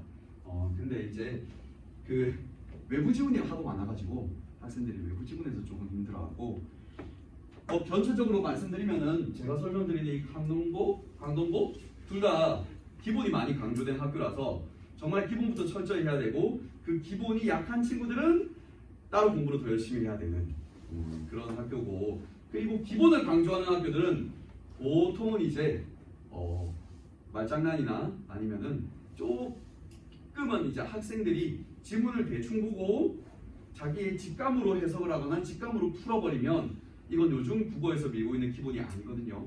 그래서 오답이 나버립니다. 그래서 좀 번거롭더라도 한 번 더 확인하고 한 번 더 지문을 쳐다보고 내가 공부한 것과는 다르게 본문에서 한 번 더 문제에서 관련된 부분을 읽어보고 그렇게 풀어야만 점수가 좋게 나오고 조금 이제 직감으로 나 국어 잘한다고 눈치껏 그렇게 풀게 되면 난리가 나는 그런 학교로 인지를 하시면 될 것 같고 물론 매년 경향은 조금씩 바뀌긴 하니까 또 올해는 어떻게 될지 한번 봐야 알겠지만 대체적으로 이제 몇 년 동안 봐온 두 학교의 특징으로 말씀드릴 수 있을 것 같습니다. 그러면은 혹시 궁금하신 점이나 간단하게 확인해 보실 부분 있으십니까? 그러면은 또 네. 한양 감독 위주로 내신 분석해 주셨는데 네. 수업도 한양 감독 이렇게 나눠서 정규 수업도 그렇게 진행하시나요? 아닙니다. 정규 수업은 모든 학교가 섞여서 수업을 진행하고 내신 대비 때만 한영, 강동, 광문 다른 학교들로 이렇게 나누어서 수업이 진행됩니다. 그러면 거기서 한양 감독 맡으신다는 거예요? 주로? 그거는 이제 내신 때 대해서 봐야 정확하게 저희 스케줄이 나올 것 같은데 일단 저보고 이거 설명하라 그랬으니까 대충 이제 아마 맞게 될 확률이 높진 않을까 생각은 하는데 확신할 수는 없겠습니다. 저 말고도 이제 따라서 들어오실 고등학교 1학년 담당 선생님들께서 각각 맡으신 시험지 설명을 간단하게 내신 경향이 어떤지 말씀드릴 예정입니다. 네, 그러면 들어주셔서 감사합니다.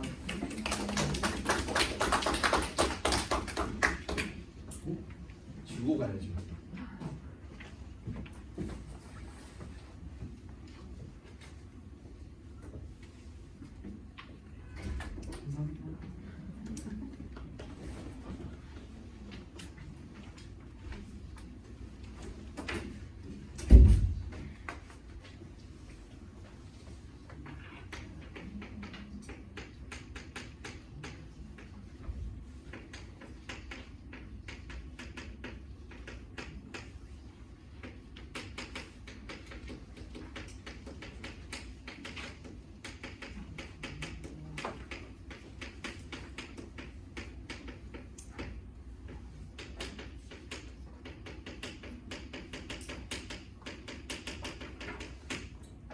반갑습니다. 저 소개를 먼저 하자면 저는 송파에서 한맥국어학원과 국부 인천 등의 학원에서 근무하다가 지금은 세운국어학원에서 근무하고 있는 김도환입니다. 반갑습니다. 네, 저는 판사한 내용처럼 이제 관문고와 상일여고의 출제 경향과 난이도, 그다음 어떻게 대비를 해야 되는지를 중심으로 이야기하고자 합니다. 일단 관문고 같은 경우는 작년도에 서울대 1명 갔고요. 그다음에 고려대 6명, 연대 2명 등등 이제 서성한 좀 몇 명 갔고, 그래서 그래도 서울대를 배출한 학교고, 그다음에 여기 뭐 중등부 학부모님들도 계시고 예비 고1 학부모님도 계시는 것 같은데, 여하튼 관문고를 좀 희망하는 학생들이 조금 많은 것 같습니다. 어느 정도 인원수도 되고, 인원수도 돼서, 그리고 또 관문고 같은 경우는 일반고지만 여러 뭐 학교 내에서 여러 가지 프로그램도 많고 해서 관문고에 대한 이제 관심이 많은 것 같은데, 관문고의 출제 경향부터 좀 말씀을 드릴게요.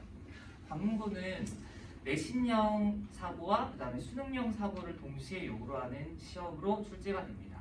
내신형 사고는 그야말로 교과서에 배운 내용을 암기를 했을 때 충분히 풀어낼 수 있는 정도의 수준으로 나온다 하면, 수능형 사고 같은 경우는 1학년 같은 경우 이제 모의고사가 시험 범위에 이제 출제가 됩니다. 그래서 25%에서 30% 정도 2개년에서 뭐 3개년 특정 월에 특정 분야의 모의고사가 이제 출제가 되는데, 올해 같은 경우는 2020 그다음에 2021년도에서 특정 월에 문학 파트의 모의고사가 이제 시험 범위로 출제가 되었습니다. 그래서 관문고는 일단은 암기가 철저히 돼야지 이제 그 내신형 수능에서 잘 맞출 수가 있고, 그다음에 수능형 문제 같은 경우는 모의고사에 대한 대비가 좀 철저히 돼야 됩니다. 그래서 저 같은 경우는 이제 그 해당되는 모의고사 범위 지문 분석 내용을 주고 또 그대로 출제가 되지 않잖아요. 그래서 변형된 문제를 같이 풀면서 같이 대비를 할 수 있도록 그렇게 하고 있습니다. 그 다음에 출제 난이도 같은 경우는 관문고는 중간과 기말을 좀 난이도를 차이를 둡니다. 중간 같은 경우는 평이한 수준으로 출제가 되고요. 참고로 이번 2학기 중간고사 같은 경우는 좀 문제가 평이해서 1등 커트라인이 100점이었습니다.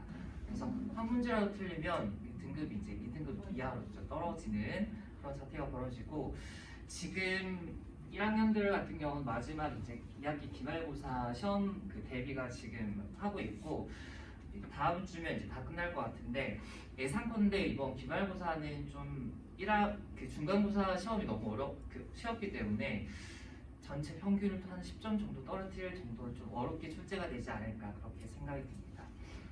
자, 그 다음에 상일여고 출제 경향과 난이도에 대해서 좀 말씀을 드리겠습니다. 상일여고는 종합적 사고력을 요구하는 시험을 출제하는 경향이 많습니다. 그래서 종합적 사고 능력이라고 했기 때문에 어른들께서 되게 시험이 어렵구나라고 생각이 많이 드실 텐데, 어렵습니다. 상일여고는 금방 학교 중에 그 국어 시험이 제일 좀 어렵다라고 보시면 될 것 같고요. 그래서 단편적인 지식보다는 상일여고 국어 시험을 받아보면 거의 모든 문제가 보기 내목 박스 아니면 다른 외부 작품이랑 연계해서 그 문제를 풀어낼 수 있는가를 좀 물어보는 형태로 나오고요. 그래서 교과서 작품뿐만 아니라 다른 외부 작품이 나왔을 때 그 작품과의 공통점과 차이점을 스스로 분석해서 문제를 풀어낼 수 있는가를 요구를 합니다. 그래서 상해여고에 처음 입학해서 아이들이 국어 시험을 봤을 때 좀 제일 멘붕을 겪습니다. 왜냐하면 내가 중학교 때까지는 웬만한 공부하면 좀 90 이상은 다 넘었는데 상해여고는 시험이 워낙 어렵다 보니까 애들이 이제 낮은 점수를 받고 나서 좀 충격을 받는 경우가 되게 많은데, 근데 그거는 뭐 자연스러운 현상이고 그걸 몇 번 시험을 치르면서 빨리 상해여고 시험이 이런 거구나, 그래서 이런 식으로 대비를 해야지라고 하는 것을 좀 빨리 알 수 있도록 하는 게 좀 중요할 것 같습니다. 그래서 이번 2학기 중간고사 1등급 커트라인은 88점 정도였던 것 같고, 상해여고는 어제 시험이 끝났어요. 그래서 어제 애들한테 물어보니까 역시나 어렵게 출제가 되었더라고요. 그래서 80점만 넘기면 무조건 3등급 이내로 들어오고요. 그 다음에 90점만 넘기면 무조건 1등급이라고 생각을 하면 되는 게 상해여고입니다. 그래서 만약에 우리 아이가 상해여고를 목표로 하고 있다라고 생각이 들 때는, 근데 시험이 어렵기 때문에 그만큼 등급을 받기가 어렵지만 또 역으로 생각하면 어려운 시험을 내가 철저히 준비했을 때 더 다른 애들보다 더 등급을 더 좋게 받을 수 있기 때문에 그런 생각도 하시면 될 것 같고요.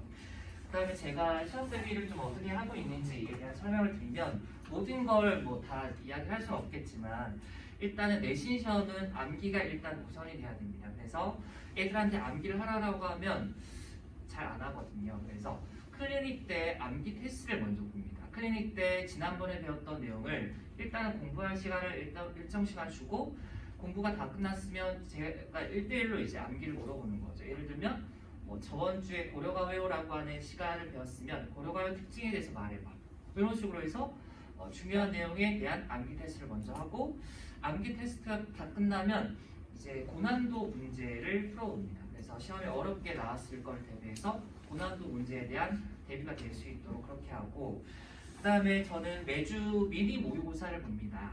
그래서 전주 배웠던 내용에 대해서 모의고사를 보는데, 평소에 잘 풀다가 애들 중에는 좀 많은 것 같습니다. 어떤 유형이 많냐면, 평소에 잘 풀다가 실제 시험지만 받아보면 손이 덜덜 떨리고 멘붕이 되고, 그래서 좀 실전에 약한 애들이 생각보다 좀 많거든요. 그래서 그거는 좀 실전 감각이 되게 좀 필요한데 그 감각에 대한 연습이 좀 충분히 안 돼서 그런 것 같아요. 그래서 저 같은 경우는 매주 모의고사를 보는데 그냥 모의고사가 아니라 실제 시험지와 똑같은 양식으로 모의고사를 봅니다. 그래서 제가 샘플을 좀 준비를 해왔는데 A4용지에 하는 게 아니라 실제 시험지가 이런 색깔로 되어 있죠.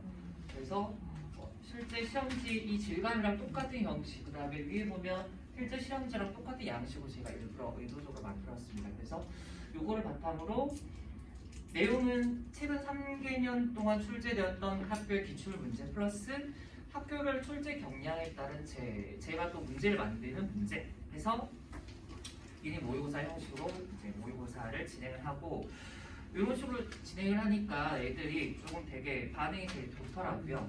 실제 시험 치는 것과 같은 느낌이 든다.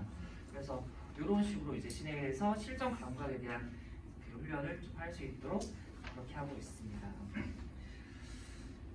더 이야기할 부분이 많지만 시간 관계상 이제 여기까지 해야 될 것 같고, 마지막으로 질문 몇 가지만 좀 있으시면 받고 마무리를 하도록 하겠습니다. 혹시 질문 사항 있으면 저한테 좀 질문해 주시기 바랍니다.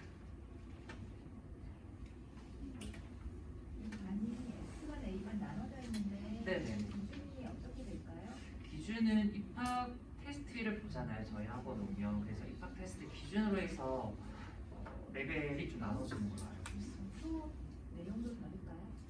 수업 내용은 이제 아무래도 신하위반 같은 경우는 좀 더 그 높은 레벨에 있기 때문에 선생님들마다 그 레벨에 맞춰서 조금 더 깊은 설명이라든지 좀 심화된 내용 이런 걸 가르칠 수도 있고, 그다음에 조금 상위반 같은 A반 같은 경우는 조금 더 자세한 설명이 좀 필요한 반이기도 해서 그거는 설명 차이인 것 같고, 우리 교재 안에 있는 내용은 아마 제가 알기로는 비문학 그 질문만 살짝 다르고 나머지 전반적으로 가르치는 건 똑같지만 설명이 좀 달리 들어갈 수 있다, 그렇게 말씀드릴 수 있을 것 같습니다.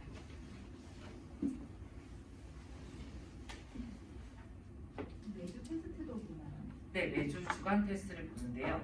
저번 주 배웠던 내용에 대해서 주간 테스트를 줍니다. 여기서 중증처럼 이렇게 성적표가 같은 방식으로 나오는 거.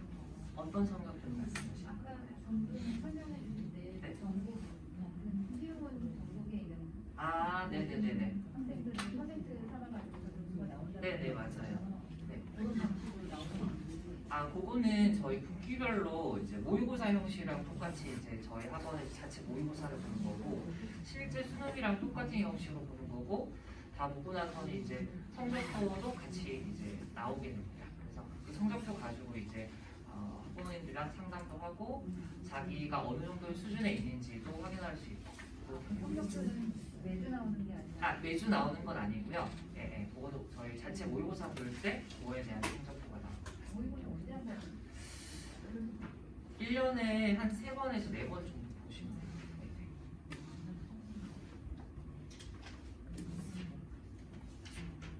또 질문 사항 있을까요?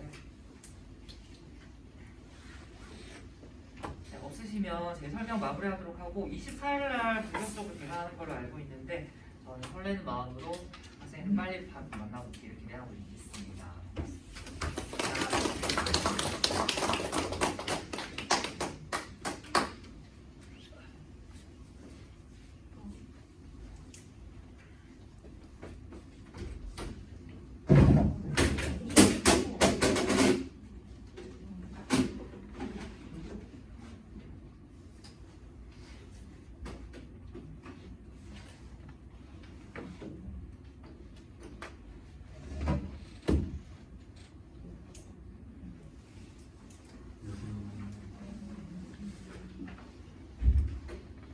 네, 마지막입니다. 네, 안녕하세요.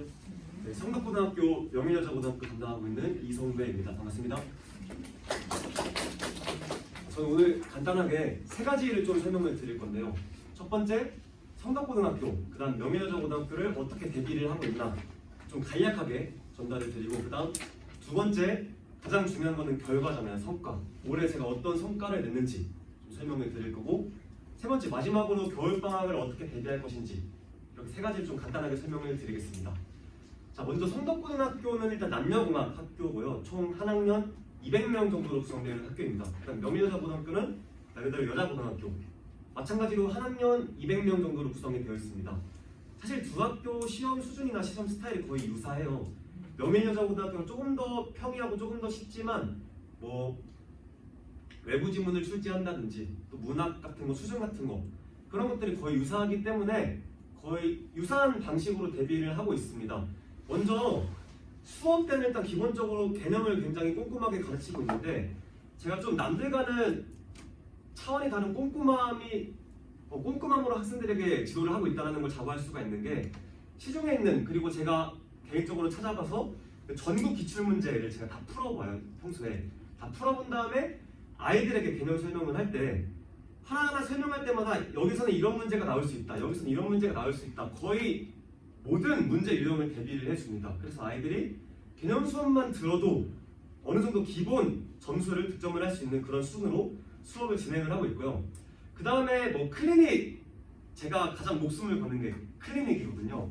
자, 클리닉을 굉장히 꼼꼼하게 지도를 해요. 일단은 첫 번째, 아이들이 클리닉에 딱 등원을 할 때 개념 테스트를 보게 하는데 제가 일일이 다 시험지를 만들어요. 서술형, 빈칸 테스트 이런 식으로 일일이 시험을 다 만드는데 보통은 아이들에게 풀게 하고 뭐가 부족하다 이러면 다음에 이거 좀 잘하자 이렇게 진행을 하잖아요. 근데 저는 좀 가혹합니다. 일단 빈칸이 좀 많다 그럼 새 시험지를 다시 해줘요. 그래서 다시 풀어 완벽하게 될 때까지 일단 아이들을 괴롭힙니다. 그렇게 해서 개념 테스트를 꼼꼼하게 완벽하게, 보통은 아이들이 개념 공부를 집에서 하잖아요. 그렇죠? 근데 저는 학원에서 공부를 해도 충분히 숙달을 할 수 있을 정도로 그렇게 클리닉 시간을 꼼꼼하게 진행을 하고 있고요.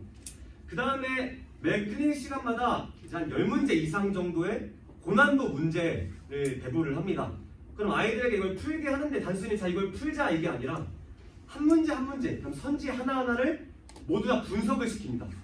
꼼꼼하게 선지 분석을 시켜서 자 제가 일일이 다 검사를 합니다. 일일이 다 검사를 해서 요 선지에 대한 근거가 부족하네. 이 친구가 이러한 사고가 좀 부족하네. 제가 다 일일이 파악을 한 다음에 그 친구한테 개별적으로 너는 이런 게 좀 필요해. 이런 생각이 좀 필요해. 이런 실수를 좀 줄여야 돼. 이런 식으로 개별적 지도를 꼼꼼하게 진행을 하고 있습니다. 자, 그렇게 꼼꼼하게 대비를 해서 아이들이 실제로 좋은 결과를 내고 있는데요. 가장 중요한 건 제가 좀 어필을 하고 싶은 건 올해의 성과입니다. 일단 성덕고등학교부터 먼저 말씀을 드리면은 제가 1학기 중간고사 때 굉장히 조촐하게 2명의 학생들로 시작을 했습니다. 2명의 학생으로 시작을 했는데 이 학생들 제가 굉장히 애정하고 있는 학생들인데 자, 그래서 이제 기말고사 때 어떻게 뭐 5명으로 좀 늘었어요. 근데 이제 이때부터가 좀 시작이 됐는데 근데 그 학생들이 좀 공부를 열심히 했다라고 이렇게 판단할 수 있는 기준 등급이 2등급 이상이잖아요. 그렇죠? 이 5명의 학생들 중에서 4명이 이제 2등급 이상을 받았고 그 중에 1명은 1등급을 받았습니다. 그다음 나머지 1명은 좀 공부를 못하는 학생이었어요. 좀 공부를 못하는 학생이었고 제 학원에 들어오기 전에 50점을 받았던 학생인데 학원에 들어와서 80점을 받고 이제 점수가 대폭 향상이 되니까 그 다음에 나머지 학생들도 점수가 꽤 괜찮게 나오니까 애들이 이제 또 소문을 내잖아요. 또 학생들끼리 소문을 내고 여기 좀 잘 가르친다. 그렇게 해서 2학기 중간고사 때 어떻게 이제 15명을 수업을 하게 됐습니다. 근데 저는 이걸로 절대 안주를 하지 않죠. 이걸로 안주를 하지 않고 제 목표는 솔직히 말하면은 학교를 휩쓰는 거예요. 학교를 휩쓰는 건데 그렇게 큰 목표를 가지고 애들에게 좀 사명감을 갖고 지도를 하다 보니까 성덕고등학교 같은 경우 1등급을 받으려면 상위 4%, 즉 9명 안에 들어야 되는데 자, 15명 중에 3명이 중간고사 때 1등급을 받았고요. 그 다음에 또 이 3명이 자 1등급 커트라인이 이때 91점이었습니다. 91점. 이 3명이 90점을 딱 받았어요. 근데 더 중요한 건 이 3명 중에 2명은 제 학원을 다니기 전에 5등급이었어요. 5등급이었는데 제 학원에 그동안 저 같은 이런 빡센 사람을 못 만났던 거죠. 그래서 저랑 수업을 하면서 제가 괴롭히고 학생들도 그걸 꾹 참고 견뎌내다 보니까 5등급에서 이렇게 1등급 수준의 점수가 나오는 거죠. 그래서 이번 기말고사 이제 다음 주 월요일날 당장 애들이 시험을 보는데 제가 27명의 학생들을 데리고 수업을 진행을 했습니다. 성덕고. 그래서 거의 모든 학생들이 제 수업을 잘 따라와 줬고 제가 자부할 수 있는 게 이번 기말고사 아마 저희 학원 학생들이 점수 휩쓸 거라고 그렇게 자부를 할 수 있습니다. 그 다음 명일여자고등학교 같은 경우는 제가 약 20명 정도 학생들을 데리고 있는데 거의 3분의 2 학생이 매 시험마다 90점 이상 받고 있고 최소 한 명에서 2명 정도는 100점 꾸준히 나오고 있고요. 많으면 4명 정도까지 아무리 시험 수준이 평이해도 100점 맞기는 어렵거든요. 그래서 최 4명 정도까지 계속 100점을 맞고 있습니다. 자, 이렇게 어필을 하는 이유는 그만큼 제가 좀 신뢰성 있는 강사다. 아이들에게 좋은 정보들, 그 다음에 충분히 성적 향상을 이끌 수 있는 그런 정보들, 그런 수업들을 제공해주고 있다는 걸 좀 강조를 드리기 위해서 결과를 말씀을 드린 거였습니다.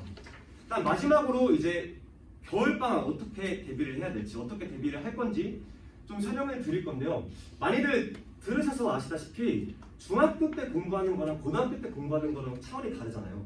중학교 때는 아이들이 단순히 암기를 하고 저도 그랬었거든요. 중학교 때 하루 전날 달달달 외운 다음 시험 보면은 90점 이상 잘 나왔어요. 근데 고등학교는 절대 그렇게 되지가 않는 게 일단 등급이 나뉘어져 있고 변별력을 길러야 하니까 단순 암기로는 풀 수 없는 문제들, 즉 추론해야지 풀 수 있는 문제들을 내잖아요. 그렇죠? 그 다음 또 내신만 중요한 게 아니잖아요. 수능도 대비를 해야 되고 그러면 아이들이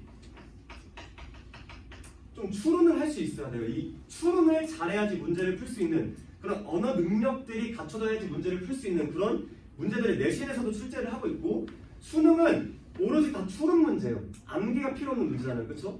그래서 이 추론을 위한 수업을 진행을 할 건데 이 추론은 아무거나 갖다 막 이렇게 추론을 하는 게 아니잖아요. 그렇죠? 이 글, 텍스트를 가지고 연결을 하는 게 바로 추론이거든요. 저는 비문학, 특히 지문들을 굉장히 미시적으로 분석하는 걸 좋아하고 워낙 그런 걸 어렸을 때부터 이제 문장과 문장 간에 연결하면서 글 읽기 하는 것을 좀 많이 숙달해 와서 아이들에게 제가 했던 그런 방식들을 고스란히 전달을 해줄 수 있다고 자부를 하고 있어요. 제가 참고로 이 얘기는 좀 생략을 했었는데 저는 고려대학교 국어교육과를 전공 졸업을 했고 그 다음에 지금 고3 학생들에게 웬만한 고3 학생들에게 말을 하면은 어느 정도 학생들이 다 알만한 그런 유명한 대치동 학원에서 또 수업을 하고 있습니다. 그래서 이번 겨울 때는 대치동에서 비문학이랑 문법 수업을 진행을 할 건데 그 퀄리티 있는 수업을 그대로 여기서 똑같이 진행을 할 거예요. 그래서 이런 추론, 연결 능력, 요 태도를 기를 수 있는 수업을 겨울방학 때 똑같이 진행을 할 겁니다. 그래서 비문학이랑 독서라고 하죠, 그렇죠? 그다음 문법, 문학 수업을 진행을 할 건데 여기저기 좀 어머님들께서 인강을 보거나 좀 수업을 돌아다니다 보면은 많은 좀 몇몇 강사님들은 결과론적인 수업을 지향을 해요. 그래서 비문학 같은 경우 굉장히 어렵잖아요. 아이들에게 자 이거는 이런 내용이야라고 이해시켜주는 수업을 진행을 하는데 여기 칠판에 판서를 막 멋있게 쓰고 이거는 이런 내용이야 이해시켜주는 수업을 진행을 하는데 아이들은 솔직히 말하면 수업 당일날은 그 매력에 빠지거든요. 우와 잘 가르친다. 근데 다음날 새로운 걸 주면은 못 읽어요. 그런 수업을 하는 게 아니라 저는 그런 결과론적인 수업을 기피합니다. 절대 복습 안 하고 어떻게 읽어야 하는지 그런 가정론적인 반복론적인 수업을 지향하고 있기 때문에 아이들이 제 수업을 들어서 제가 하라는 대로만 따라하면은 아 이렇게 글을 읽는 거구나 이렇게 문장과 문장 간에 연결할 수 있구나라는 이런 방법론적인 그런 태도들이 길러집니다. 그 다음 문법 같은 경우는 제가 워낙 어렸을 때부터 이 문법을 굉장히 좋아했거든요. 그래서 문법 굉장히 좋아하고 시중에 있는 웬만한 문법 문제 제가 다 풀어봤어요. 그래서 하나의 개념 설명을 할 때 이것도 마찬가지로 결과론적으로 설명하는 게 아니라 어떻게 이해해야지 애들이 솔직히 말하면 문제 푸는 게 저희의 목적이잖아요. 그렇죠? 어떻게 이해를 해야 애들이 문제를 잘 풀 수 있는지 그런 방법론적인 거 똑같이 수업을 합니다. 문학 같은 경우도 중학교 때까지만 해도 쌤들이 자 요건 이런 내용이야 요건 이런 내용 이렇게 암기를 시킨 다음에 시험을 풀게 했잖아요. 그렇죠? 근데 항상 아이들은 이제 모의고사를 풀 때마다 새로운 지문을 볼 거예요. 그 다음에 학교 내신 시험에서도 쌤들이 외부 지문이라는 걸 출제를 하고 있거든요. 시험 범위 외의 지문들을 출제를 하고 있는데 그거는 암기해서 푸는 문제가 아니잖아요. 처음 보는 지문을 자기가 풀어낼 수 있는 능력이 있어야 되는 거잖아요. 그래서 이것도 마찬가지로 자 요건 이런 내용이야 요건 이런 내용이야 수업하는 게 아니라 자 이 시어, 이 시구, 이 시행 글쓴이 작가가 왜 썼을까 다 의도가 있는 거 아니에요. 이거 아무 쓰잘데기 없는 문장 아니잖아요. 그쵸? 요거를 왜 썼을까? 어떤 이미지를 드러내기 위해 썼을까? 어떤 정서를 드러내기 위해 썼을까? 계속 추론을 요구하는 그런 수업을 진행을 할 겁니다. 그래서 앞서 말씀드렸던 이 결과 아이들이 충분히 성적 향상할 수 있게 마찬가지로 이거 겨울방학도 똑같이 지도를 할 수 있을 거고요. 그 다음 학생들이 의욕을 갖고 제 수업만 잘 따라와 준다면 충분히 좋은 성적, 그 다음 성적 향상 이뤄낼 수 있을 거라고 자부할 수 있습니다. 자, 저는 이렇게 좀 간단하게 설명을 마쳤고요. 네, 혹시 질문 있으신가요? 네. 이제 강사님들이 되게 많은데요. 네네.